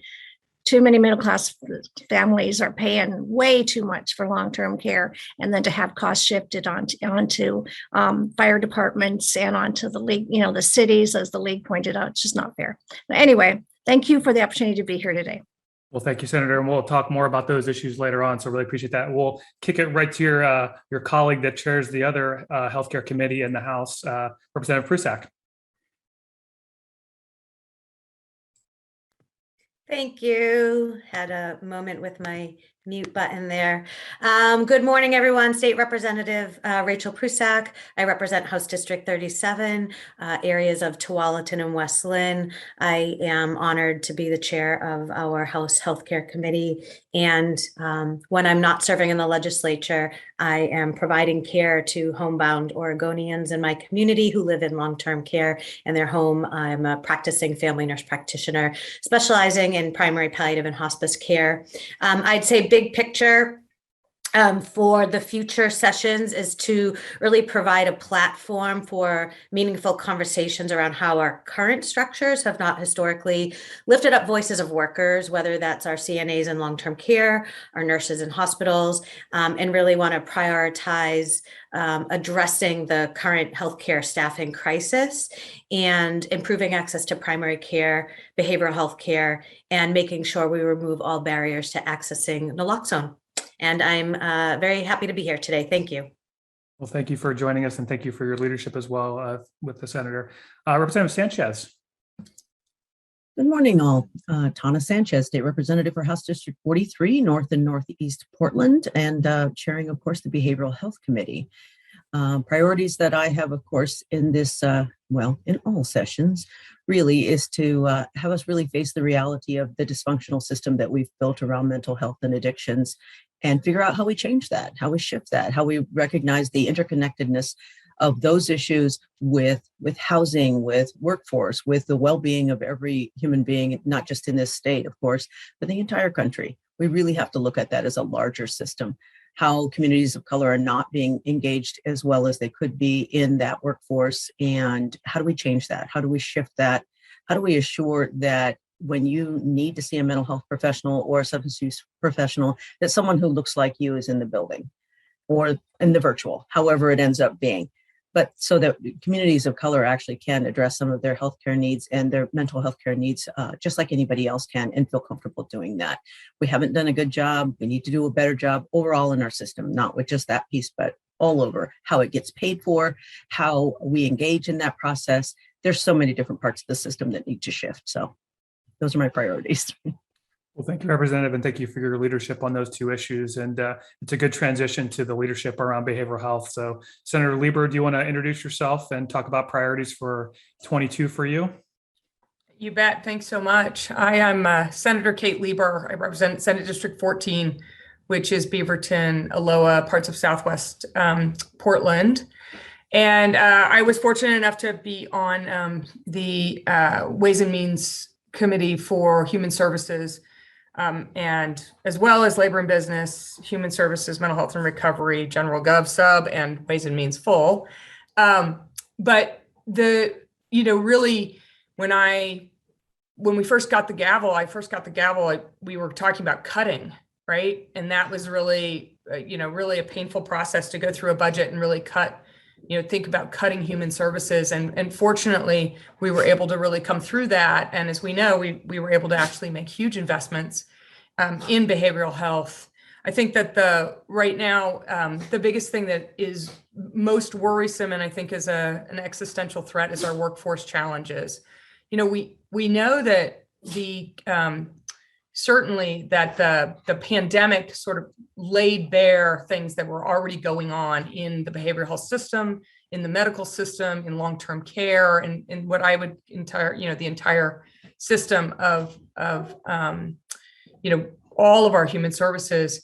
But it feels like what happened is the pandemic accelerated a problem that we thought we might have a few years to fix. And so now we're really stuck in this position where we've got to really dig in, and along with all of the members of the legislature who are here, really look at how we change the system, how we rework investments, how those investments really become something that we become a model for them in Oregon and across the country. So I'm really excited to be doing that as well. So thank you. Thank you, Senator. And let's stay to the upper chamber here. Senator Manning. Thank you. Thank you, everybody, for being here. Excuse me.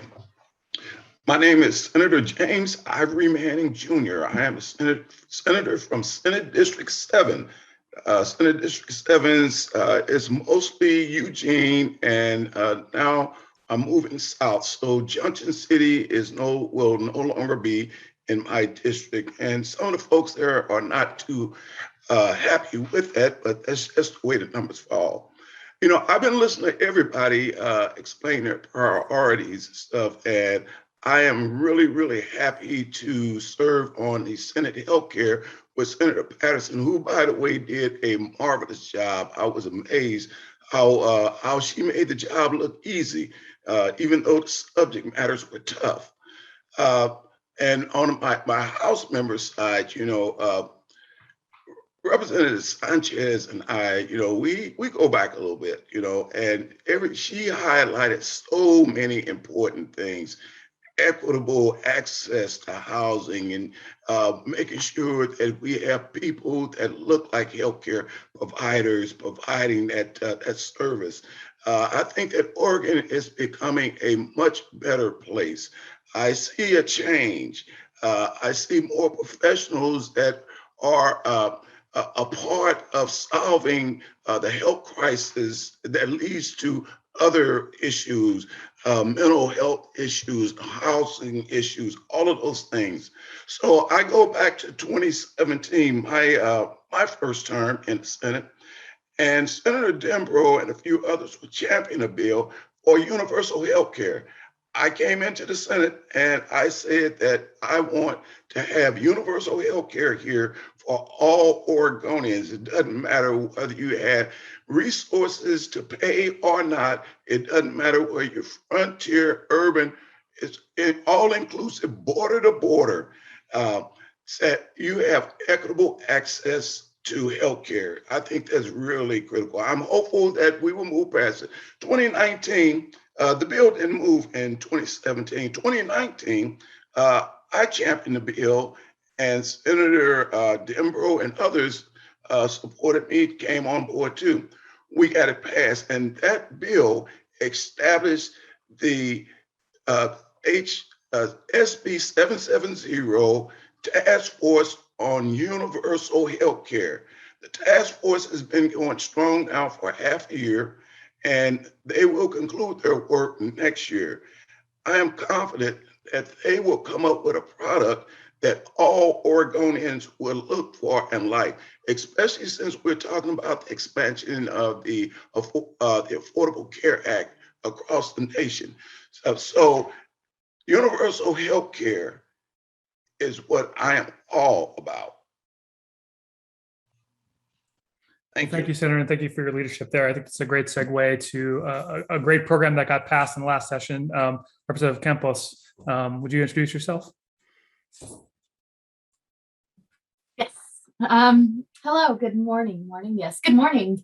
My name is Winsby Campos. I'm the state representative for House District 28, which is the Aloha Beaverton area.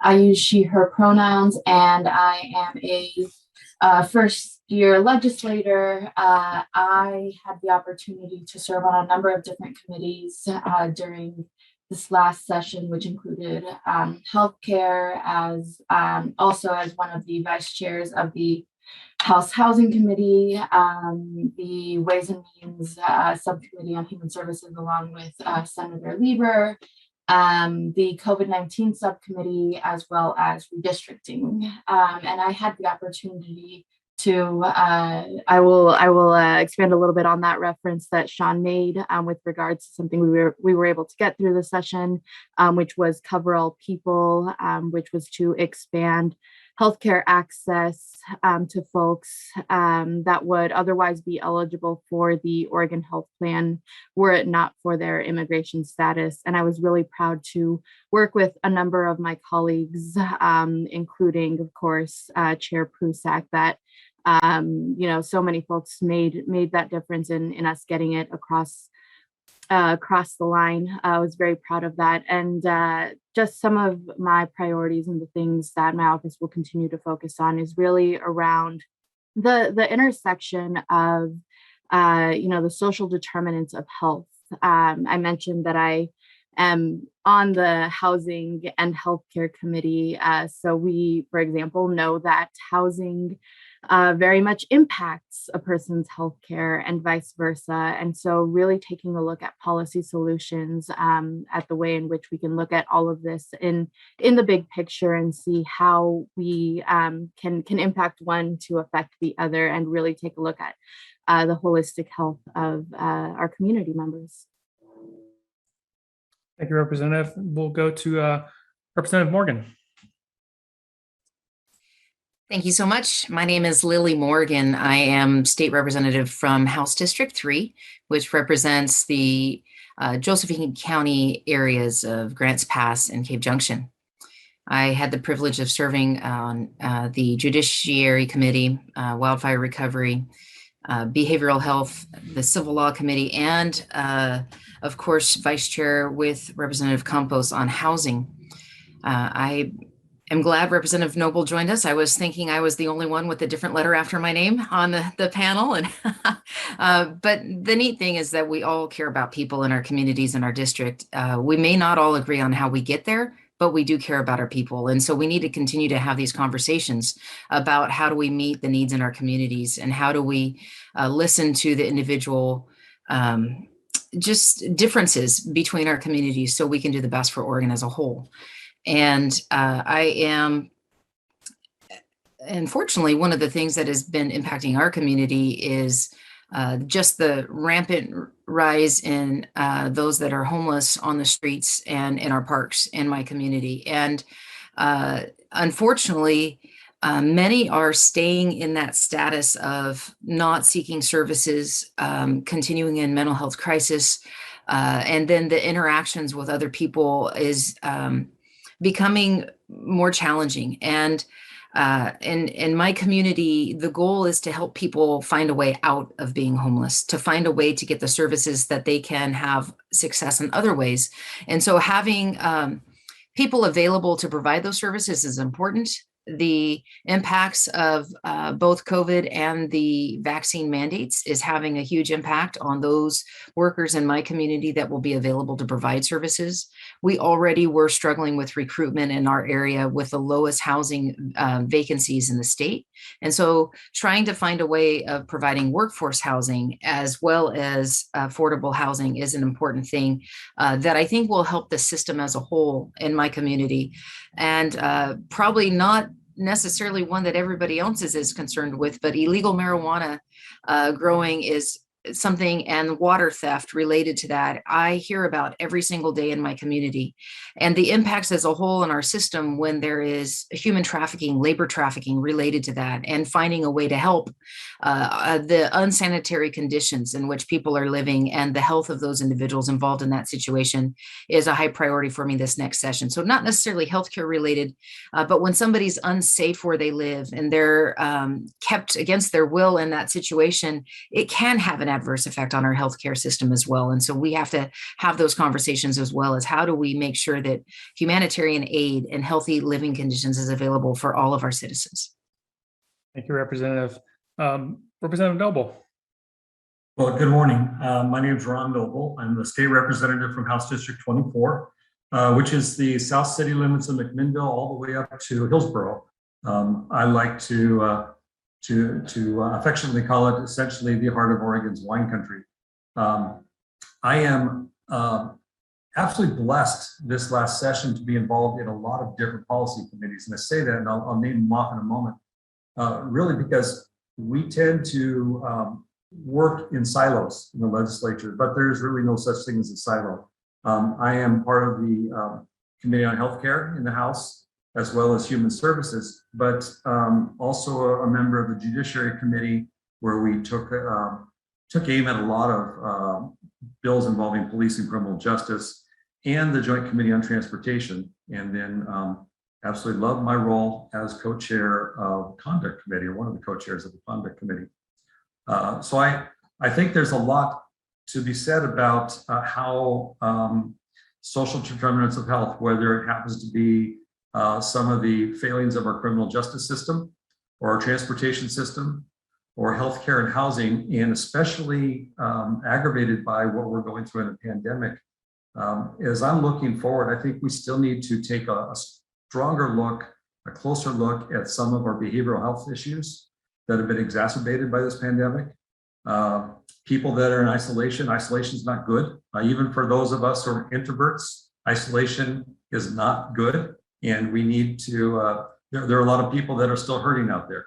Obviously, we've got other issues with ensuring access to affordable healthcare, and that those communities that have been marginalized over time, that have been forgotten, are no longer forgotten, and given the opportunities to full access to healthcare. So I'm looking forward to this next few sessions and the rest of today. Thank you. Thank you, Representative. And last but not least, Representative Rayfield. Thanks, Sean. Good morning, everybody. My name is Dan Rayfield. It's not really morning, it's 11:45, so good morning. My name is Dan Rayfield. I'm a state representative from Corvallis, Philomath, and Oregon State University. My background in the legislature is I serve as the House co-chair for the Joint Committee on Ways and Means. Basically, for those that aren't familiar, the folks that develop the agency budgets, various policy bills that cost money, those are things that come through our committee. In the legislature, I mean, the last session was a historic legislature with tons of one-time money, with investments going through. When we started through that budgetary process, we were really thinking that the pandemic, the wildfire crisis, behavioral health crisis, racial justice equity initiatives, these were more not just a one-time, one-session issue. We were really thinking in the long term. So when you ask, what does the next session look like? A 1 month, 45-day session, if you will. It really is going to be continuing the progress of what we did before. The housing crisis has not gone away. The behavioral health crisis has not gone away. We still have much work to do on racial justice equity initiatives. And frankly, there's economic recovery. The pandemic is still going to be present, in our communities. And so this is another opportunity for us to continue to build upon what we've done with investment packages, policies fine-tuned for those priorities, as well as, and most importantly, in this process, you heard a little bit about Representative Campos talk about Cover All People. There's going to be implementation of a lot of the things that we have done and continuing to move forward. Behavioral health, the work that Senator Lieber, Senator Noss, Representative Noss, and Representative Sanchez. We don't ever want Representative Noss in the Senate. That's just a bad idea. And you can tell him I said that. But the idea is we do have implementation issues as we move forward, because big policy ideas like that, you're not going to get them right first time out of the gate. There's going to need to be modifications from a budgetary standpoint. And so those are the things that as a legislature, we'll be looking at to make sure that we're actually meeting the objectives and the values that we wanted to achieve when we passed them in the first place. Well, thank you, Representative, and thank you to you all. I think a couple of things before we get started on the questions. I really appreciate all of your leadership and the cross currents of the issues. Although some of them might not be centered in health, clearly everything is connected to health. Whether it's justice issues, equity issues, housing issues, transportation issues, they're all connected. So I really appreciate your leadership across the issues that you deal with. So really appreciate that and appreciate the work moving forward. And even my dog barked when you said Senator Nose. So I think we can all agree. We enjoy his leadership and work in his current district, even though redistricting did happen. So we'll begin there. So as we'll move forward into the question series now. What I'll do is I'll ask a question. I'll pass it off to a couple of members here, but feel free to jump in if your name's not called. If you really want to jump in here, please just raise your hand so we can go forward that way. It's usually easier on Zoom, and I'll do my best to sort of moderate the panel as best we can, and we'll just move forward. If there is an issue you want to bring up during the conversation, please go forward and do that, and I'll just try to be as well as I can as a timekeeper as we move forward. The first topic that we'll go forward with is workforce. As many of you have seen, not only in your legislative life, but in your professional life, the workforce for healthcare especially has been extremely strained through the pandemic. We were walking into the pandemic with a shortage and a strain, and it has been extremely challenged and strained through the pandemic, not only during the current surge, but as we come out of this current surge and moving forward. So I'm going to start with one of the providers on the ground, and Representative Prusak, and the work she's currently leading. So I'd love to just hear, and I think the panel and also people listening in, what are your sort of short-term and long-term ideas as we think about how to support the workforce moving forward? Thanks, Sean. And as I mentioned in my introduction, this is definitely one of my top priorities. And I'm coming at the issue knowing that it's not a new problem, but one that's been exposed for everyone to see during the pandemic. And so I recently brought together many groups engaged on trying to find solutions to our nursing staffing shortage and looking to find some consensus solutions.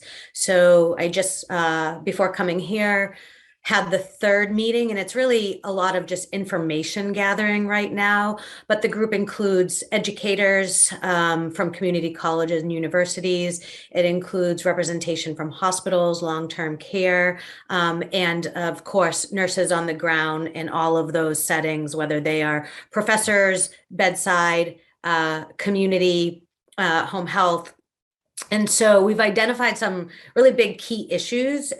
Top line is burnout, the education bottleneck, lack of childcare, and maldistribution of the workforce. And I'll just touch upon real briefly on some solutions we're currently looking at. And this isn't an endorsement of any or announcing a policy plan, but just kind of what the conversation's been about.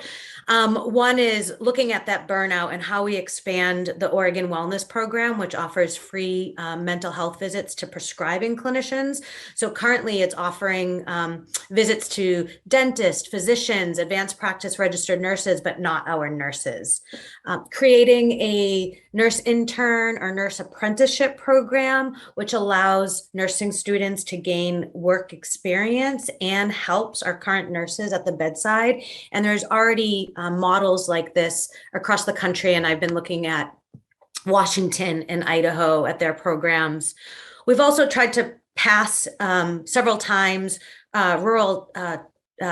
tax credits for our rural nurse faculty members, and it hasn't passed, but I really think this is important. One of the reasons we have a bottleneck in our education is faculty members aren't paid the same as clinicians. And we're also finding in this work group that physicians have found a balance between being able to provide be faculty members and also clinical practice. And we haven't really found that in nursing. You're one or the other, and how we might be able to do that.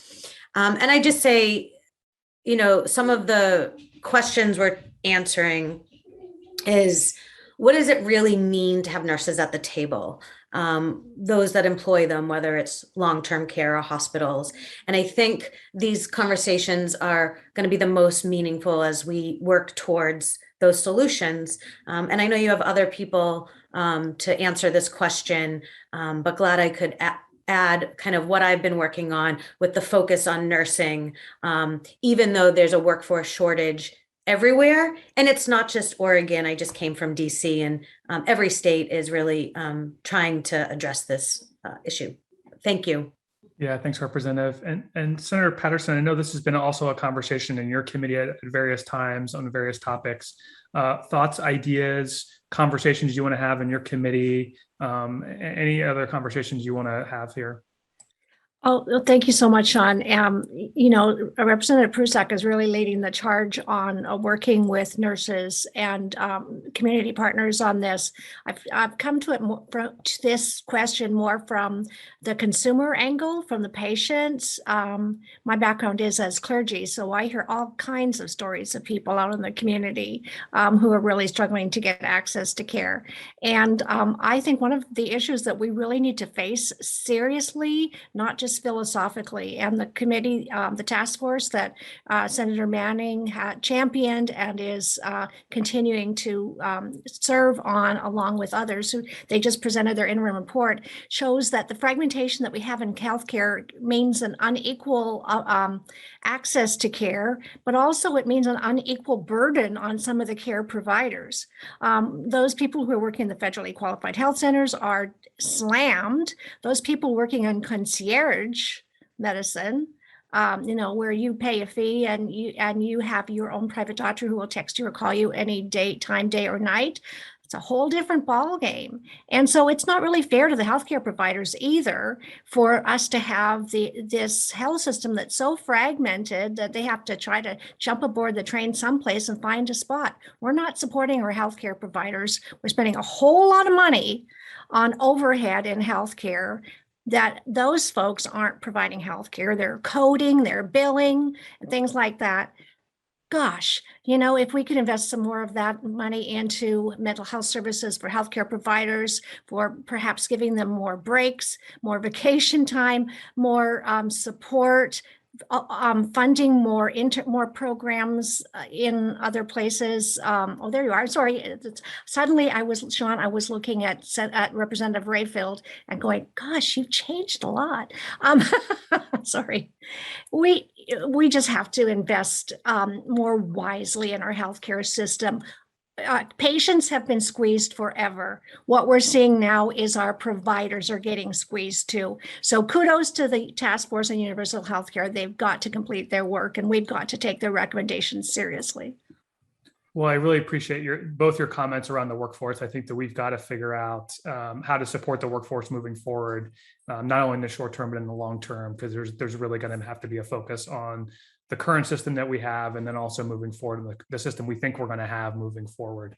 It's going to be a long runway here. And I think that's a good transition as we talk about behavioral health, not only the system, but also sort of the workforce as well. So maybe Representative Sanchez, I can sort of kick this one to you as the leader in the House here around behavioral health and some of the concepts, not only from last session, but moving forward, and some of the not only the critical investments here, but also if you have any thoughts about the workforce too, and the strain of the system and the strain of the workforce and the strain on the behavioral health system, because that's obviously a focus of coming into the pandemic, still in the pandemic, and coming out of the pandemic, whatever that actually means moving forward. So I'd love your thoughts here. Exactly. Whatever that means, we don't quite know yet, right? So as I mentioned, of course, in my introduction, I have been looking at the issue of workforce for some time, recognizing communities of color needing to enter into that field so much more distinctly, but just overall now, right? Obviously, part of the issue there is a pay scale and what it costs to get into the field. We passed House Bill 2949 during this session, and really looked at investing some money into that workforce, into that education piece, to deal with student loans, or to actually provide resources for people to try to get that education, particularly in behavioral health. But overall, the issue is, I think, that we're not building that group of people that sees behavioral health as a career path, and partly because of the pay scale. We watch people every day struggle with, how much a job will pay them versus how much they need to live on. And especially in the sort of the not licensed pieces of the field, that's really, really difficult. We've got people who are working in resident care facilities or in different fields where they're just helping people make it through the day, and they're not making enough money to have a place to live. So they are a part of the people who are struggling. That's not okay. And how did we get to a place where we thought it was okay to sort of, invest higher on the top end of an institution versus actually paying people on the ground? So we know that that's a big part of it. It's also the overload. We've had an overload of struggles in the systems for quite some time in terms of people dealing with issues of homelessness and addiction. We have such an amazing rate of addiction here in the state of Oregon, and of course, homelessness, that is causing additional problems, right? And there is those drug-induced psychosis issues are huge. We have to look at that and figure out, how do we do that a little bit different? How do we deal with our addiction problems so that we don't have those issues happening so distinctly and so massively at this point in time? And that is all over the state. That is not really, identified in one particular area of the state. That is everywhere. And it's something we have to look at.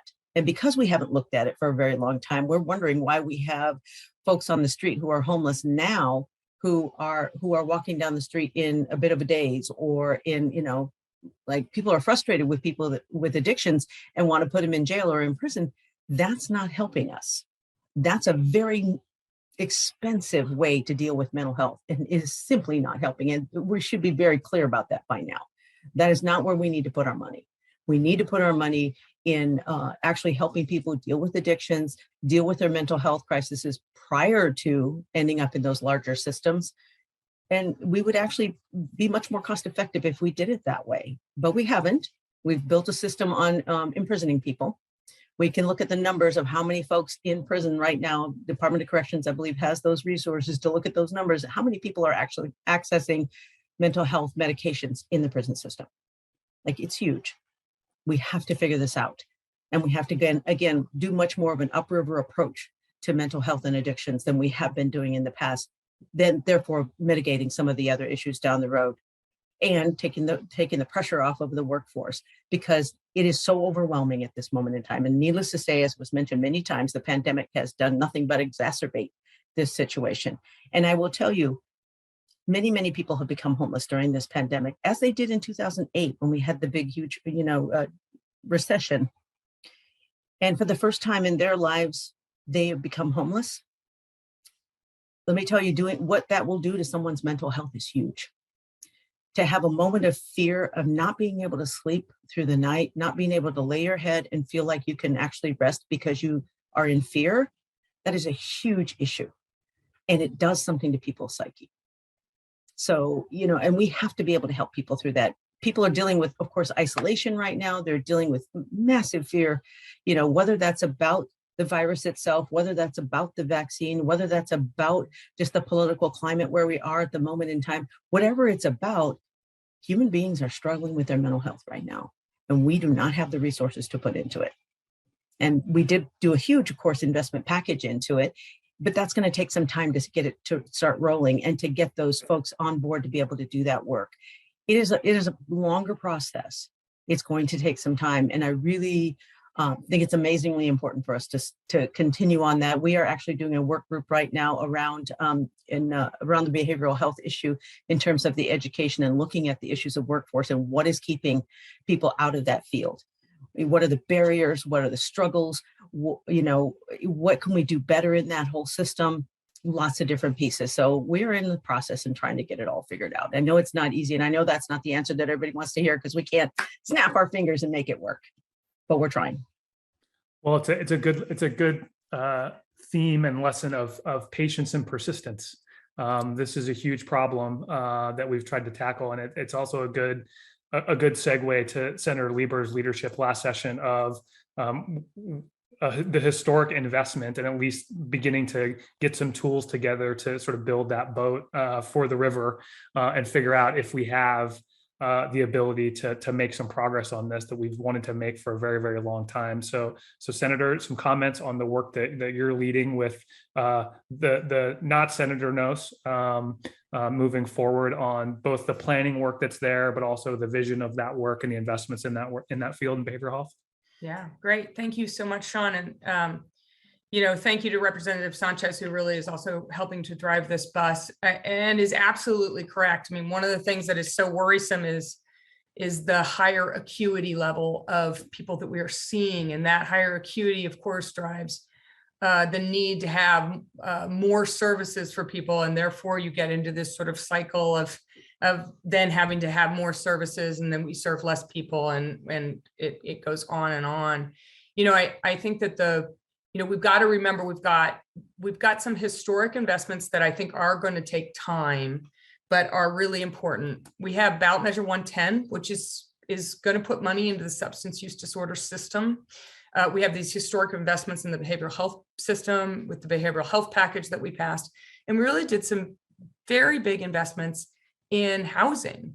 And one of the things that I think is important is, I call that sort of the three-legged stool, right? You have to have investments in each of these systems.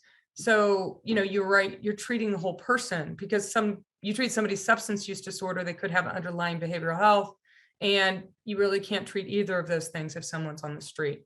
So one of the things that we're really looking at with this package and with the work group we've pulled together is really trying to understand where are the gaps in the system, where are the opportunities in the system, and how do we develop off-ramps before we get to the criminal justice system. The reason that we have overburdened the criminal justice system, we have no off-ramps. People are getting caught up in a system that they don't belong in.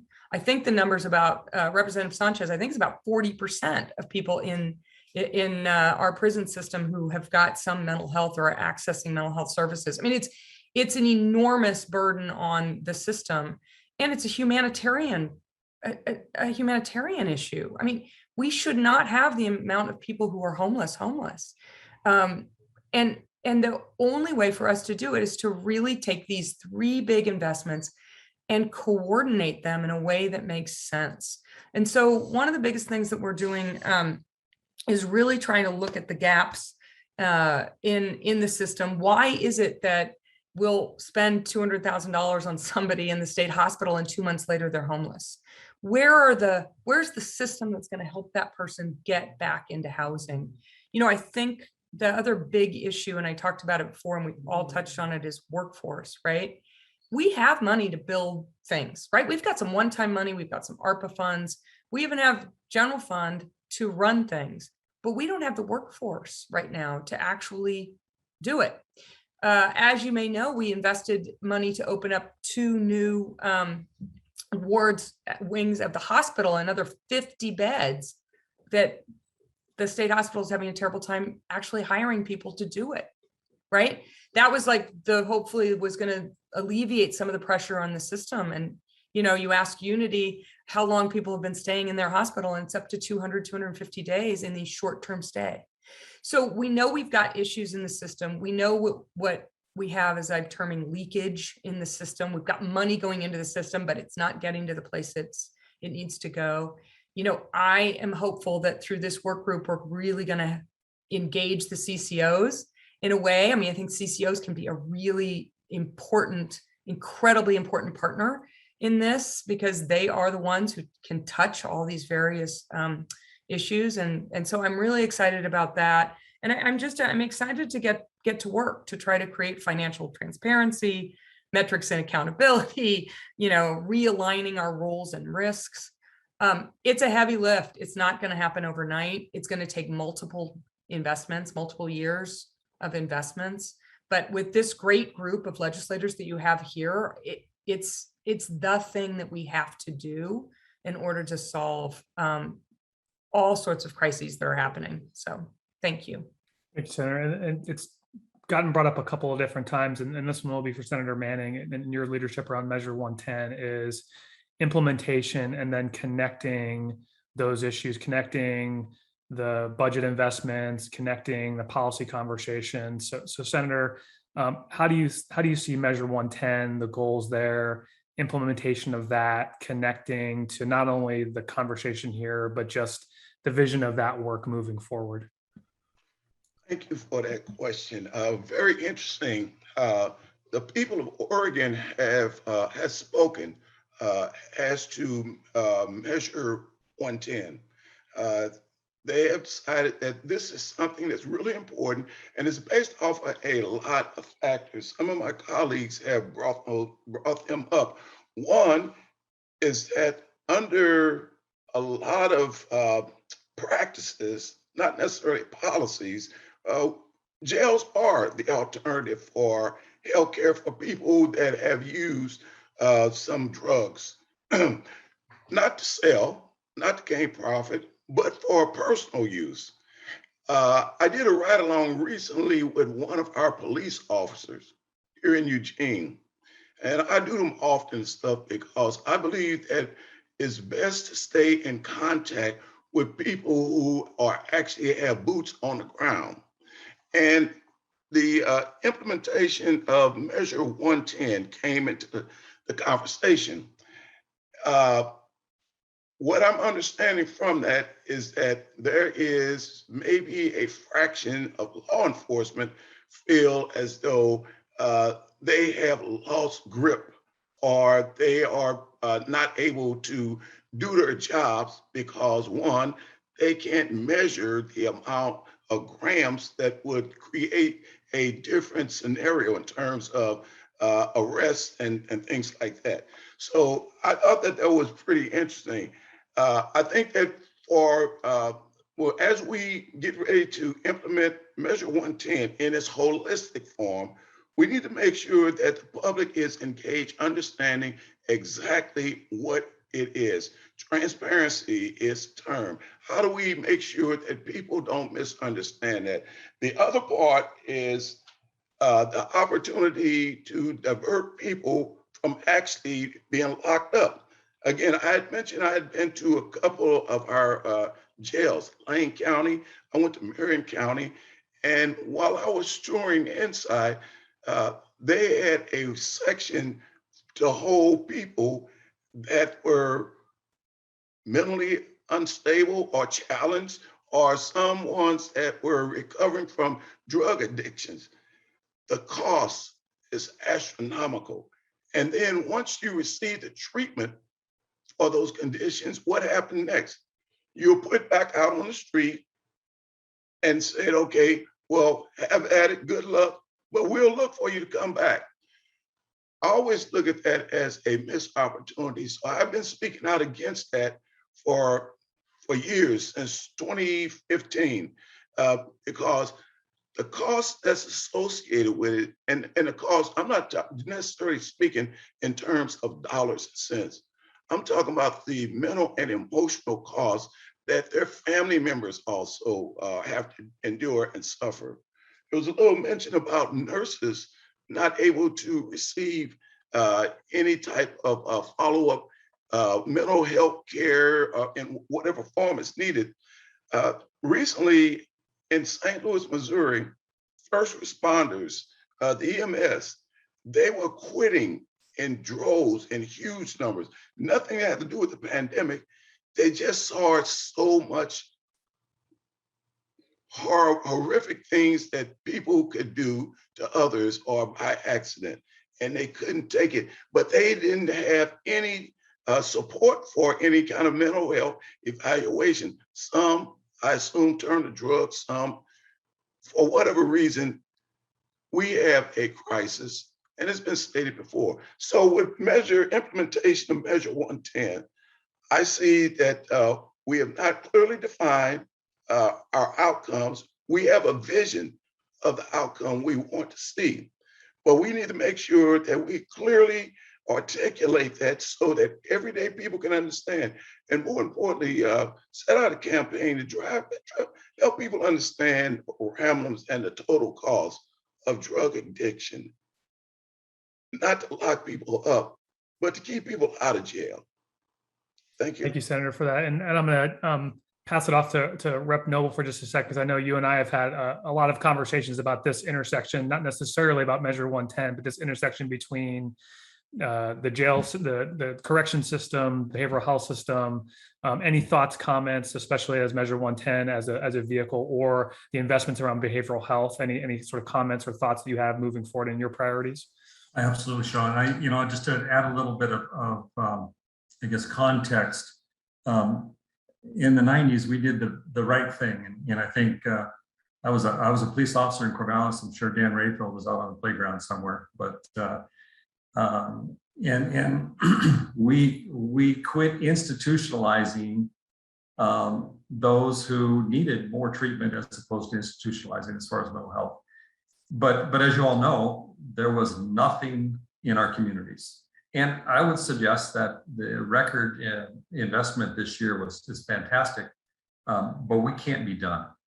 We've neglected it for 3 decades, to where the normal course of action now is law enforcement and other, first responders, be it the ER rooms, paramedics, anybody on the front lines, tend to be the primary mental health responders, but only after it's become a crisis. And we absolutely need to do something to keep people out of jail. We need to go upstream. There will always be a few people that are set on committing crimes, but I think what we have is a failed system, and relying on a criminal justice system. Senator Manning, really interesting comment, because I had the same response just this last weekend from some officers, feeling like they had their, how do we do our jobs with Measure 110? And I think it's grown. We're a generation past when we emptied out the facilities. It's grown into the systems that are put in place to help identify crime or identify people in crisis were a last resort. And it's because we had nothing in our communities to provide assistance. So I think it's going to be a long journey. We are not done with this year. We are, like I said, we're in the second generation of aspiring and increasing behavioral health issue with substance abuse. And it's going to be a little painful in undoing it, but we need to go upstream and not allow people to get in crisis mode so it becomes a criminal justice issue. Thanks, Representative. So let's shift just a little bit around investment across the healthcare system, especially around public health. We all know and appreciated all the investment that was done. Representative Rayfield, you made a comment about a lot of it was historic, and there was a lot of funding that was available this last session that may or may not be the case as we walk into 22 and into 23. But can you talk a little bit about what do you see as some of those critical investments moving forward, especially around public health as we move forward? Yeah, and I think one thing to note is there was a lot of one-time funding in the way we move forward. There was a lot of, the way the session got set up in terms of we made some very measured reductions prior to getting into the session, and the economic forecast improved and was not as dire as we had initially thought. So for this group to just know is a lot of the investments we did make, we made those in the context is that those will be sustainable into the future. And so I think that is the hope. Obviously, there's a whole bunch of different variables that can shift. When we think about, moving forward and where do the next, priorities go, obviously that is a body provider, frontline worker conversation that goes forward. Some of the things that you'll hear is public health. If you were tracking the agency request budget, as I'm sure all of you were, the agency thought we needed a heck of a lot more money for public health that was initially put in the governor's request budget. There are huge investments that can be made in public health that can be staged going forward. Social determinants of health, the housing crisis, like I said before, is not going away. Housing will continue to be a point of emphasis, from what I can tell in the legislature, based upon what we're experiencing, and frankly, all of our communities in every corner of the state. And there are things that we don't think about as much, right? Environmental factors and investments in the natural resources side of things that we don't often talk about. Water quality, think about air quality, toxics, diesel. There are a lot of different investments there that are important environmentally, but also important for our health. And there are often investments that go, they don't garner the headlights or the spotlight when we go into a forum into our communities, but they're extremely important and cannot be overlooked. We've talked a little bit about workforce.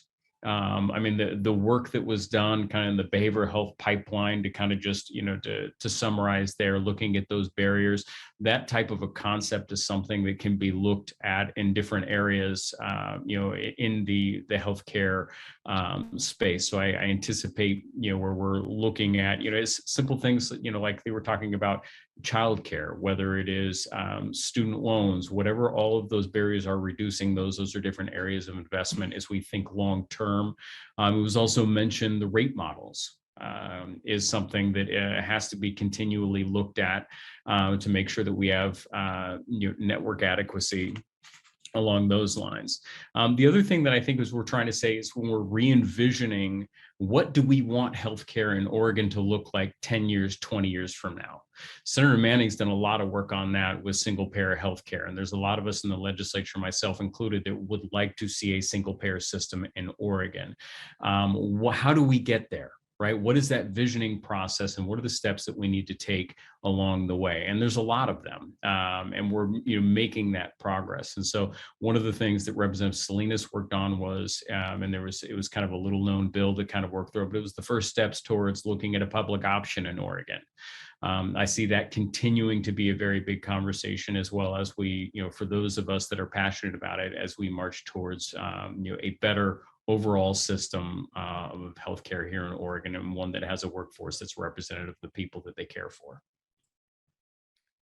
Thanks, Representative. And Senator Lieber is the co-chair of the Human Services Committee. Any comments about either one-time investments, any other investments in healthcare or human services as well? Because I want to make sure that we connect those conversations as we're talking about this, because they are connected, especially during a pandemic as we move forward. Yeah, no, I want to echo what Representative Rayfield said about these investments. We were trying to be very careful in making sure that the one-time money that we used are going to sort of build bricks and sticks, and that we also had built into this behavioral health package sort of the general fund as well, to make sure that we've got the money to run it. So we were really being very proactive about those kinds of things. And I think that as we talk about investments, I think it's critical for everybody to understand that we're not going to see big changes in this system for a while. And I know I've continued to talk to my colleagues about that. We're going to need and continue to need more investments in this area. And I think the other legislators on this panel have all kind of echoed that. And I think if we continue to raise that up and make sure that we are continuing to have people understand that this is at least a 5-year, 6-year, 10-year investment that we've got to continue to make, then I think we will have those investments ready and on track for making the necessary changes we need to for all of Oregon. Thanks, Senator. Well, I want to transition us to, I think, a really important topic, and obviously a very central theme of the last legislative session, and obviously a center of the conversations moving forward, as it should be, is around social determinants of health, health equity, the inequalities that we've begun to see across different spectrums, whether it be race and ethnicity, whether it be urban and rural, whether it be income. And so I want to make sure that we spend some time on this as we talk about priorities and things to address those issues. Representative Morgan, you sort of already brought up some of those issues in your community as a rural member of this panel. So I want to give you some space here to address some of those issues. I was just having a conversation earlier today about broadband access and internet access for kids I'm in Portland, and there was broadband issues and internet access issues for kids in our community just for remote learning. But that's just sort of one issue that we didn't really understand or know about until we went to online learning. So things that were highlighted during the pandemic that we need to start addressing moving forward. So want to make sure that we have some time for this conversation. So Representative Morgan, issues in your community that are going to be priorities for you? Well, thank you. And I appreciate that question because one of the things about my area, it is significantly rural, and the mountainous region, we have valleys, both the Illinois Valley, the Rogue Valley, impacting just the ability of even getting Wi-Fi. I have portions of my county that you have no phone service, that you cannot get a cell phone service at your home or in different areas on the highways and such. And yet we do hear that in the main cities as well. But when you have something like a pandemic where students are now having to work from home and they do not have internet access at home. So some of the investments that I was doing is partnering with our community libraries, and they're a source of having some of that broadband. But if you don't have transportation in the schools, that's another issue. I have a school district that attendance percentages are the same as with the transportation and those needing transportation. If they don't get that bus in the morning, they don't make it to school.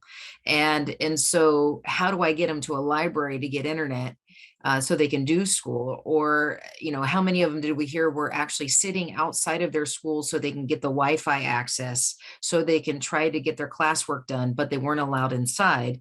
And it's cold and raining or anything else. So there's many issues that impact multiple levels of our community, and especially in a rural and poor community. Most of those investments take courage to do, and partnerships with different groups to see how we can do it cost effectively. At the same time, most of our smaller communities cannot make the matching grants or those matching connections. We have some shelter opportunities going on in some of the rural areas, but honestly, housing of all sorts, whether you're looking for a job, whether you're moving out after college, whether you're transitioning from a program, they're all impacted. We had a bill this last session in Housing 3072 that would allow an expansion of workforce housing by allowing local governments to expand their urban growth boundaries if they had an agreement with the landowners to develop workforce housing, so that if we can create more workforce housing, we can maybe have more in availability for other things. But honestly, our hospital bed capacity, our treatment bed capacity, our mental health treatment bed capacity are all impacting the ability of somebody to get help. And then where do they go afterwards? Where do they transition into and that long-term help? So I know I've kind of been all over the place, but I think housing is a huge part of it. Workforce development, that you have to have something to keep you going. And honestly, I don't know how do we keep any of the service going with the labor shortages we have, and with the vaccine mandates of so many that were employed that are now losing their jobs in some of our rural areas. People are looking for alternates of moving out of the area or literally losing the services they have right now. So anyhow, thank you. Thanks, Representative. And the rural challenges are in some instances very unique. So I really appreciate you raising them, and we can understand them and talk about them as a community. Representative Campos, as a leader on some of these issues and thinking about, again, Cover All People as one of those issues, thinking about implementation and the next phase or the next of your priorities, talk about what you think you're going to be leaning into in 22 around health equity or social determinants of health for this group. Well, so as we know, and as has been stated, the pandemic made it clearer than ever that certain populations of people are being left behind, and it's not a surprise, but it was certainly amplified. It has been amplified, and it's our duty as legislators to make sure that we're looking out for those communities as we consider policies. Our low income, our rural, and our BIPOC Oregonians We saw the way in which, for example, vaccines, the folks who have had access and who have struggled to get that access, or those, and it's interesting when we look at, right, who has been most impacted by the pandemic and those who have been able to get the most relief, and it doesn't that doesn't line up. We've got folks that have really struggled and have had more barriers to accessing the resources. So as we look to address the social determinants of health, especially things like housing, and I come at this as somebody who's worked in social services, it's going to be important for our state government to invest in and collaborate with CCOs, as so often that they're able to reach specific and underserved communities in ways that larger systems or other systems aren't able to. And I think an essential area, and I'm echoing a lot of what has been said, to look at housing policy, and I think it's something that so many of us are talking about because we've known for a while that we have a housing crisis here in Oregon, and it has only been perpetuated.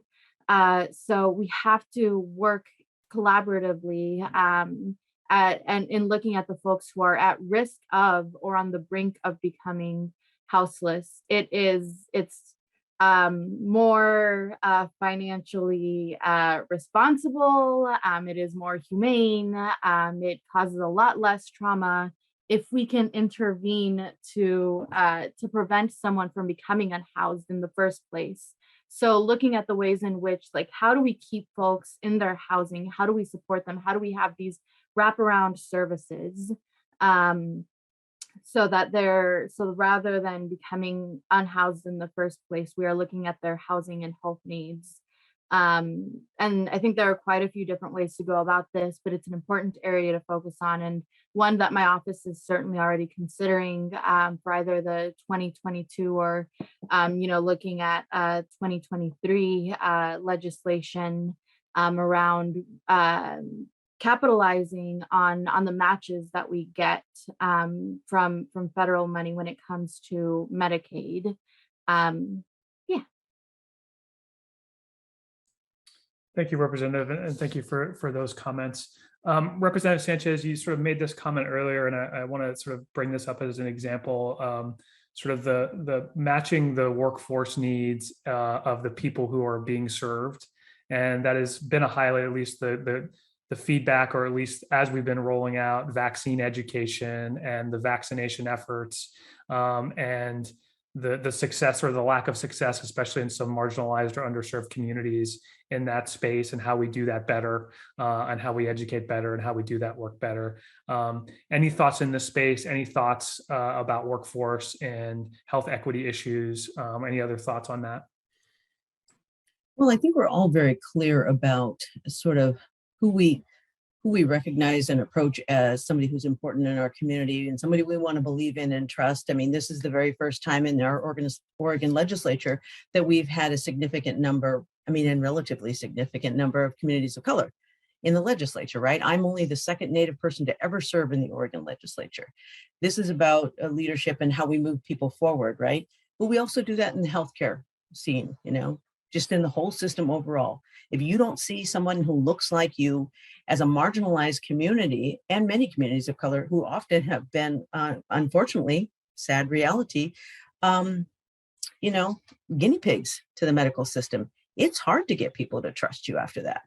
It's hard to get people to trust that what you're doing is safe for them, and that long term you won't suffer any effects from it. It's very hard to do that. And so what's really important is that we actually bring people into the fields, not just the medical field, which that is one of the most significant pieces right here in the moment in time, but also in the mental health field, in the field of addictions, that actually looks like you, so that you can actually trust and believe that they have your best interests at heart.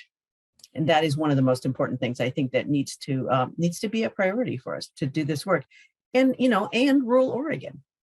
I mean, if somebody from your own community is telling you, like, this is actually a good health thing, or if somebody from your own community is able to help you struggle through your mental health issue or your addiction issue, you are more likely to want to be able to actually recognize that person because they've lived in your area.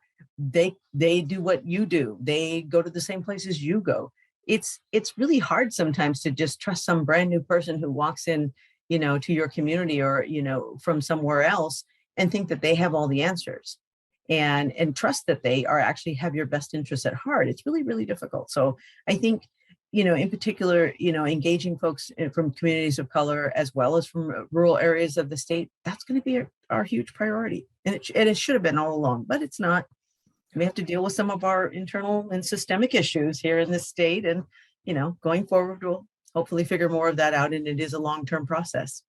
Yeah, well, I really appreciate your bringing that up and your focus on that. And again, to your point, it's unfortunate that we're learning some of these lessons more acutely than we needed to. It has been in focus in some communities. It hasn't been as much as a priority in other communities, but we need to sort of redouble our efforts as we move forward. So I really appreciate you bringing that up.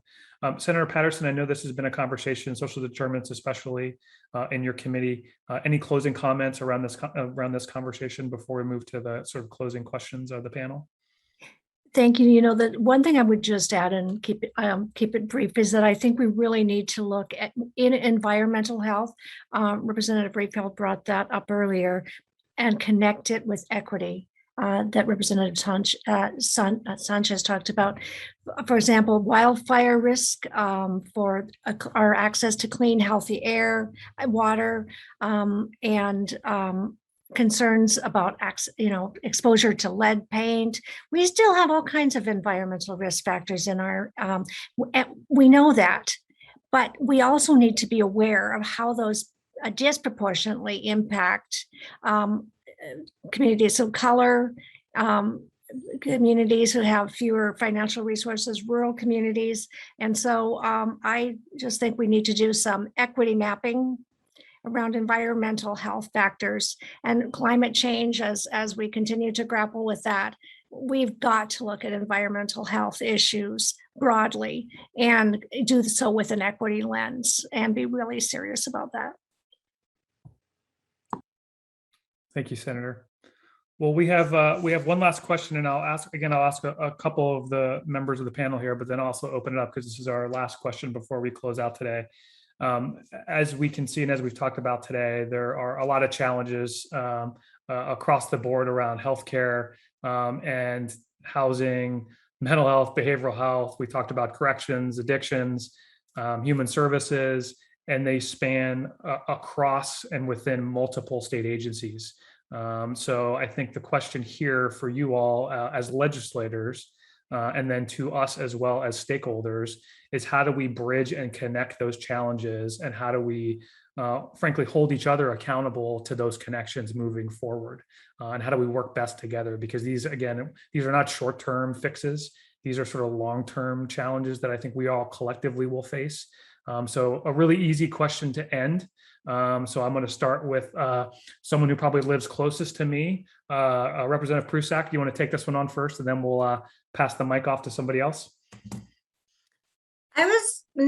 I need you to help tell me. I need to understand the question a little bit better. Yeah. I'm sorry. Yeah. No, it's okay. I mean, I have a lot that I could talk about public health and maybe not answer the question, but I go there. Try to always answer the question. Go there. Go where you want. I think the question is the relationship between the legislature and state agencies, and how you're appropriately directing state agencies, how you're holding them to what you all are doing, how they're doing what you're asking them. But answer whatever question you want to answer. That's the role of a good moderator, right? No. The role of a good legislator on the panel is to answer the question asked. So thank you.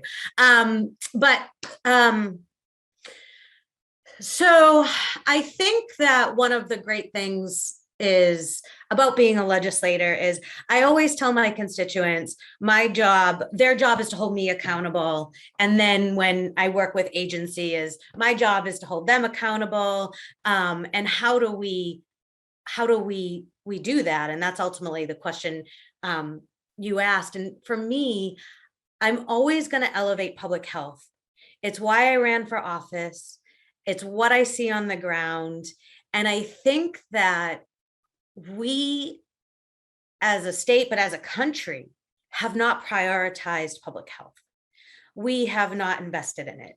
We see it as a once in a lifetime investment versus a constant investment, and as those of us that work as primary care providers, you see public health not being invested in, you see primary care potentially not being prioritized, behavioral health care not being prioritized. So really, my job is to continue to bring the lens of a frontline healthcare clinician to every conversation I have with the agencies, whether it's when our homebound seniors and our adult care homes or their homes weren't getting access to the vaccine, but our long-term care was, bringing that frontline experience and having meetings with OHA, whether it's meeting with DHS to really look at how I see the people that are being boarded in hospitals or behavioral health hospitals versus in the community where they should be and where that red tape might be. And then just, I'm always really looking at what I dream of our healthcare system to be. And that is that we see not just individual health, but public health as inseparable. And I think that had we potentially had the investments in public health, and had we looked at community health versus just individual health, we may not be where we are at with vaccine hesitancy. And so I hope that we start to move towards vaccine competence. And I just want to take the opportunity to talk about how I don't necessarily see this situation as, that's been mentioned a few times, as healthcare workers losing their jobs. I really see it as a product of how we got away from public health, the things that I elevate in all my conversations, as you mentioned, to agency. But it's about how we protect patients, how we protect our community, and how we put their safety at the center. And if we as healthcare workers aren't making the choices that will protect them, then we have to rethink of where we work in our communities. Several decades ago when I was a nursing student, this wasn't happening. This is new. And if it is because we weren't investing in public health, like a lot of other countries have and are, I think that is what I will continue to elevate and hold people accountable for. So thank you for letting me ramble on to the question. Thank you, Representative. Senator Lieber, you want to take a try? Okay, I will. Yes, I'll take a stab at it. No, I appreciate the question, and I think that we need to make OHA and all of our agencies and partnerships as successful as they can be, right? I mean, that's one of the things that we have to do. They're sort of our horse in the race. And I think you really do that by, as a legislature, by not only being a sounding board, but asking difficult questions, holding people accountable. But I think the biggest thing that I see is to make sure that we have a shared vision about what success looks like. And I don't think we do that enough. I'm not sure that we really have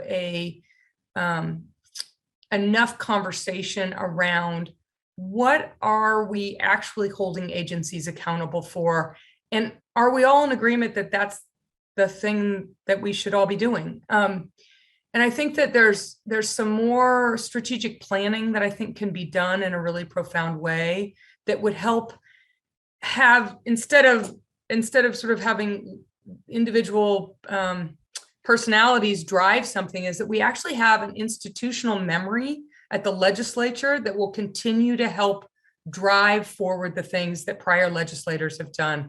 I mean, we all stand on the shoulders of what prior legislators have done, and that has been really profound. But I feel like we need to have some more institutional memory and more shared visions about what we're holding agencies accountable for, so that we can all drive to the same place. So that would be my hope, would be more strategic vision around what we're driving towards. Well, thank you, Senator, for that. And not to say institutional knowledge with my gray beard and not to be mistaken for Representative Rayfield, but I'll pass it to him since he has way better hair than I do. So I could never be mistaken for him. But Representative Rayfield. Awkwardly, thank you, Sean. With that, I think when I look at, what is the legislature's role in accountability, and it comes back often to, what are our respective responsibilities as a legislative branch versus an executive branch? What can we do?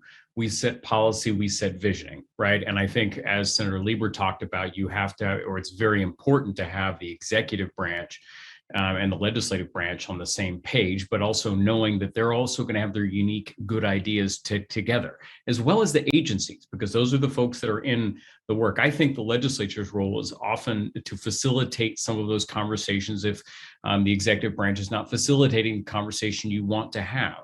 Sometimes there might be a subgroup of, say, frontline workers that aren't being involved in a conversation, that need to have their voices lifted up so that we can, again, have that alignment. Once we set those budgets, set those policy visions, it really is incumbent upon the executive branch, in theory, to then effectuate and implement that and hold people accountable. As we know, there are 80 agencies, and the ability to have numerous focal points and the bandwidth of an executive branch is sometimes strained. And so you see the legislative arm start to step in. And in the budgetary world, for us, it's looking at key performance measures, right? We're very paranoid about something, so we're going to have OHA come in and report on these things, and we really want to highlight issues. We bring them in for meetings, but really in the Ways and Means place, we're really using the budget as a tool to bring folks in and report on, to make sure that we're moving down in these right the proper objectives or different areas. I would also note, and this is Tony Lapise is now the health policy advisor for the governor, who worked in my office for 3 years. So it really rests upon his shoulders to do his job properly and not screw it up, so that we can really implement these things very well. And I'm sure he's listening right now, so we'll make sure that we get him a recorded copy. So thank you for that, Representative. Representative Noble, any thoughts? I know you've sat on the healthcare committee for quite some time, so would appreciate your thoughts on this and moving forward. Thanks, Sean. I'm going to address this just from a little different perspective. The pandemic, I think, provides, and this is probably a different view, because I think everybody looks at it as just something we need to get through. I think it provides us a unique opportunity, because it seems to have highlighted several areas where we knew there were problems, but they hadn't risen to the level of having to address them. I think most of you, at least on the panel, know that many of my family members are healthcare providers, from ER and OR nurses to PTs and OTs, and then family practice physician. And so I lived that side of it vicariously, and I know it has exacerbated some problems and identified issues, from people's trust in government, the relationship between the executive and legislative and judicial branch, as far as what we do in emergencies and how that comes about. It's highlighted probably some frustration in workforce, like we talked about, where the first part of the pandemic, we seem to be blaming the workforce shortage on all the benefits related to unemployment and COVID. Yet most of those benefits have gone away, and we still have a shortage. And then, along with that, we have, issues, and I'm not to pick on any particular agency. We had highlighted for us issues within the unemployment department that we knew were there, but it hadn't risen to a level of being a crisis. The pandemic made it a crisis. And I think we have a lot of opportunities beyond just what's in our face right now to deal with some long-term issues beyond just this pandemic. I think it's highlighted some of those issues. And I see the roles of legislatures to look forward down the road, as was mentioned earlier. What do we foresee in 10 years, 20 years? How do we mitigate any, or at least minimize the unintended consequences? and then what's hanging out there that if we had a critical event would become a huge obstacle. So I don't know that I answer your question specifically, but I think it provides government as a whole, all three branches, the opportunity truly in if we pay attention, we can provide a state that is more livable and more resilient as we move forward. Thanks, Representative. And Senator Patterson, do you want to bookend us from your colleague on the House side to finish this up here? Well, thanks so much. And thanks for inviting me along with everyone else to be here today. Really grateful to you for this time to think about these questions in the forum like this.